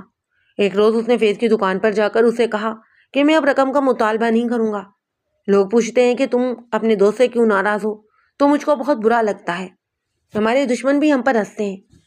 فیض یہ سن کر خوش ہو گیا۔ دارا نے اسے کہا کہ آج رات فلاں جگہ آ جانا، گھوم پھر کر کہیں بیٹھیں گے اور دم لگائیں گے۔ فیض اس کی باتوں میں آ گیا اور رات ہوتے ہی وہاں پہنچ گیا جہاں دارا نے اس کو بلایا تھا۔ دارا اس کے ساتھ پیار محبت کی باتیں کرتے کرتے اس کو ریلوے لائن تک لے گیا اور ٹہلتے ٹہلتے وہ دور نکل گئے۔ دارا نے اس کے سامنے ہو کر کہا رقم دو گے یا نہیں؟ دارا نے اسے پوچھا۔ فیض نے جواب دیا نہیں دوں گا۔ دارا نے فیض کی گردن دونوں ہاتھوں میں پکڑ کر دبائی۔ اس نے یہ پلاننگ پہلے ہی بتائی ہوئی تھی۔ فیض نے اپنا ایک ہاتھ دارا کے منہ پر رکھا اور ایک انگلی کا ناخن اس کے گال میں اتار دیا۔ دارا نے فیض کی گردن اور بھی زیادہ دبائی۔ فیض کمزور تھا، وہ مر گیا۔ دارا نے اس کی لاش اٹھائی اور چٹانوں کے موڑ کے قریب لائن پر رکھ دی۔ اس طرح یہ دونوں وارداتیں ایک رات میں ہو گئیں۔ ادھر فیض قتل ہو گیا اور ادھر اس کی بیوی اغوا ہو گئی۔ دارا نے مجسٹریٹ کو اقبالی بیان نہیں دیا تھا۔ ریاض اور اس کے بھائی اس کے دوست زیر دفعہ 142 مجسٹریٹ کو اپنا بیان دے چکے تھے، لیکن عدالت میں وہ اپنے بیانات سے پھر گئے۔ میں نے مقدمہ اتنا پکا بنایا اور خانے اتنے اچھی طرح سے بھرے تھے کہ ان سب کو ہی سزا ہو گئی۔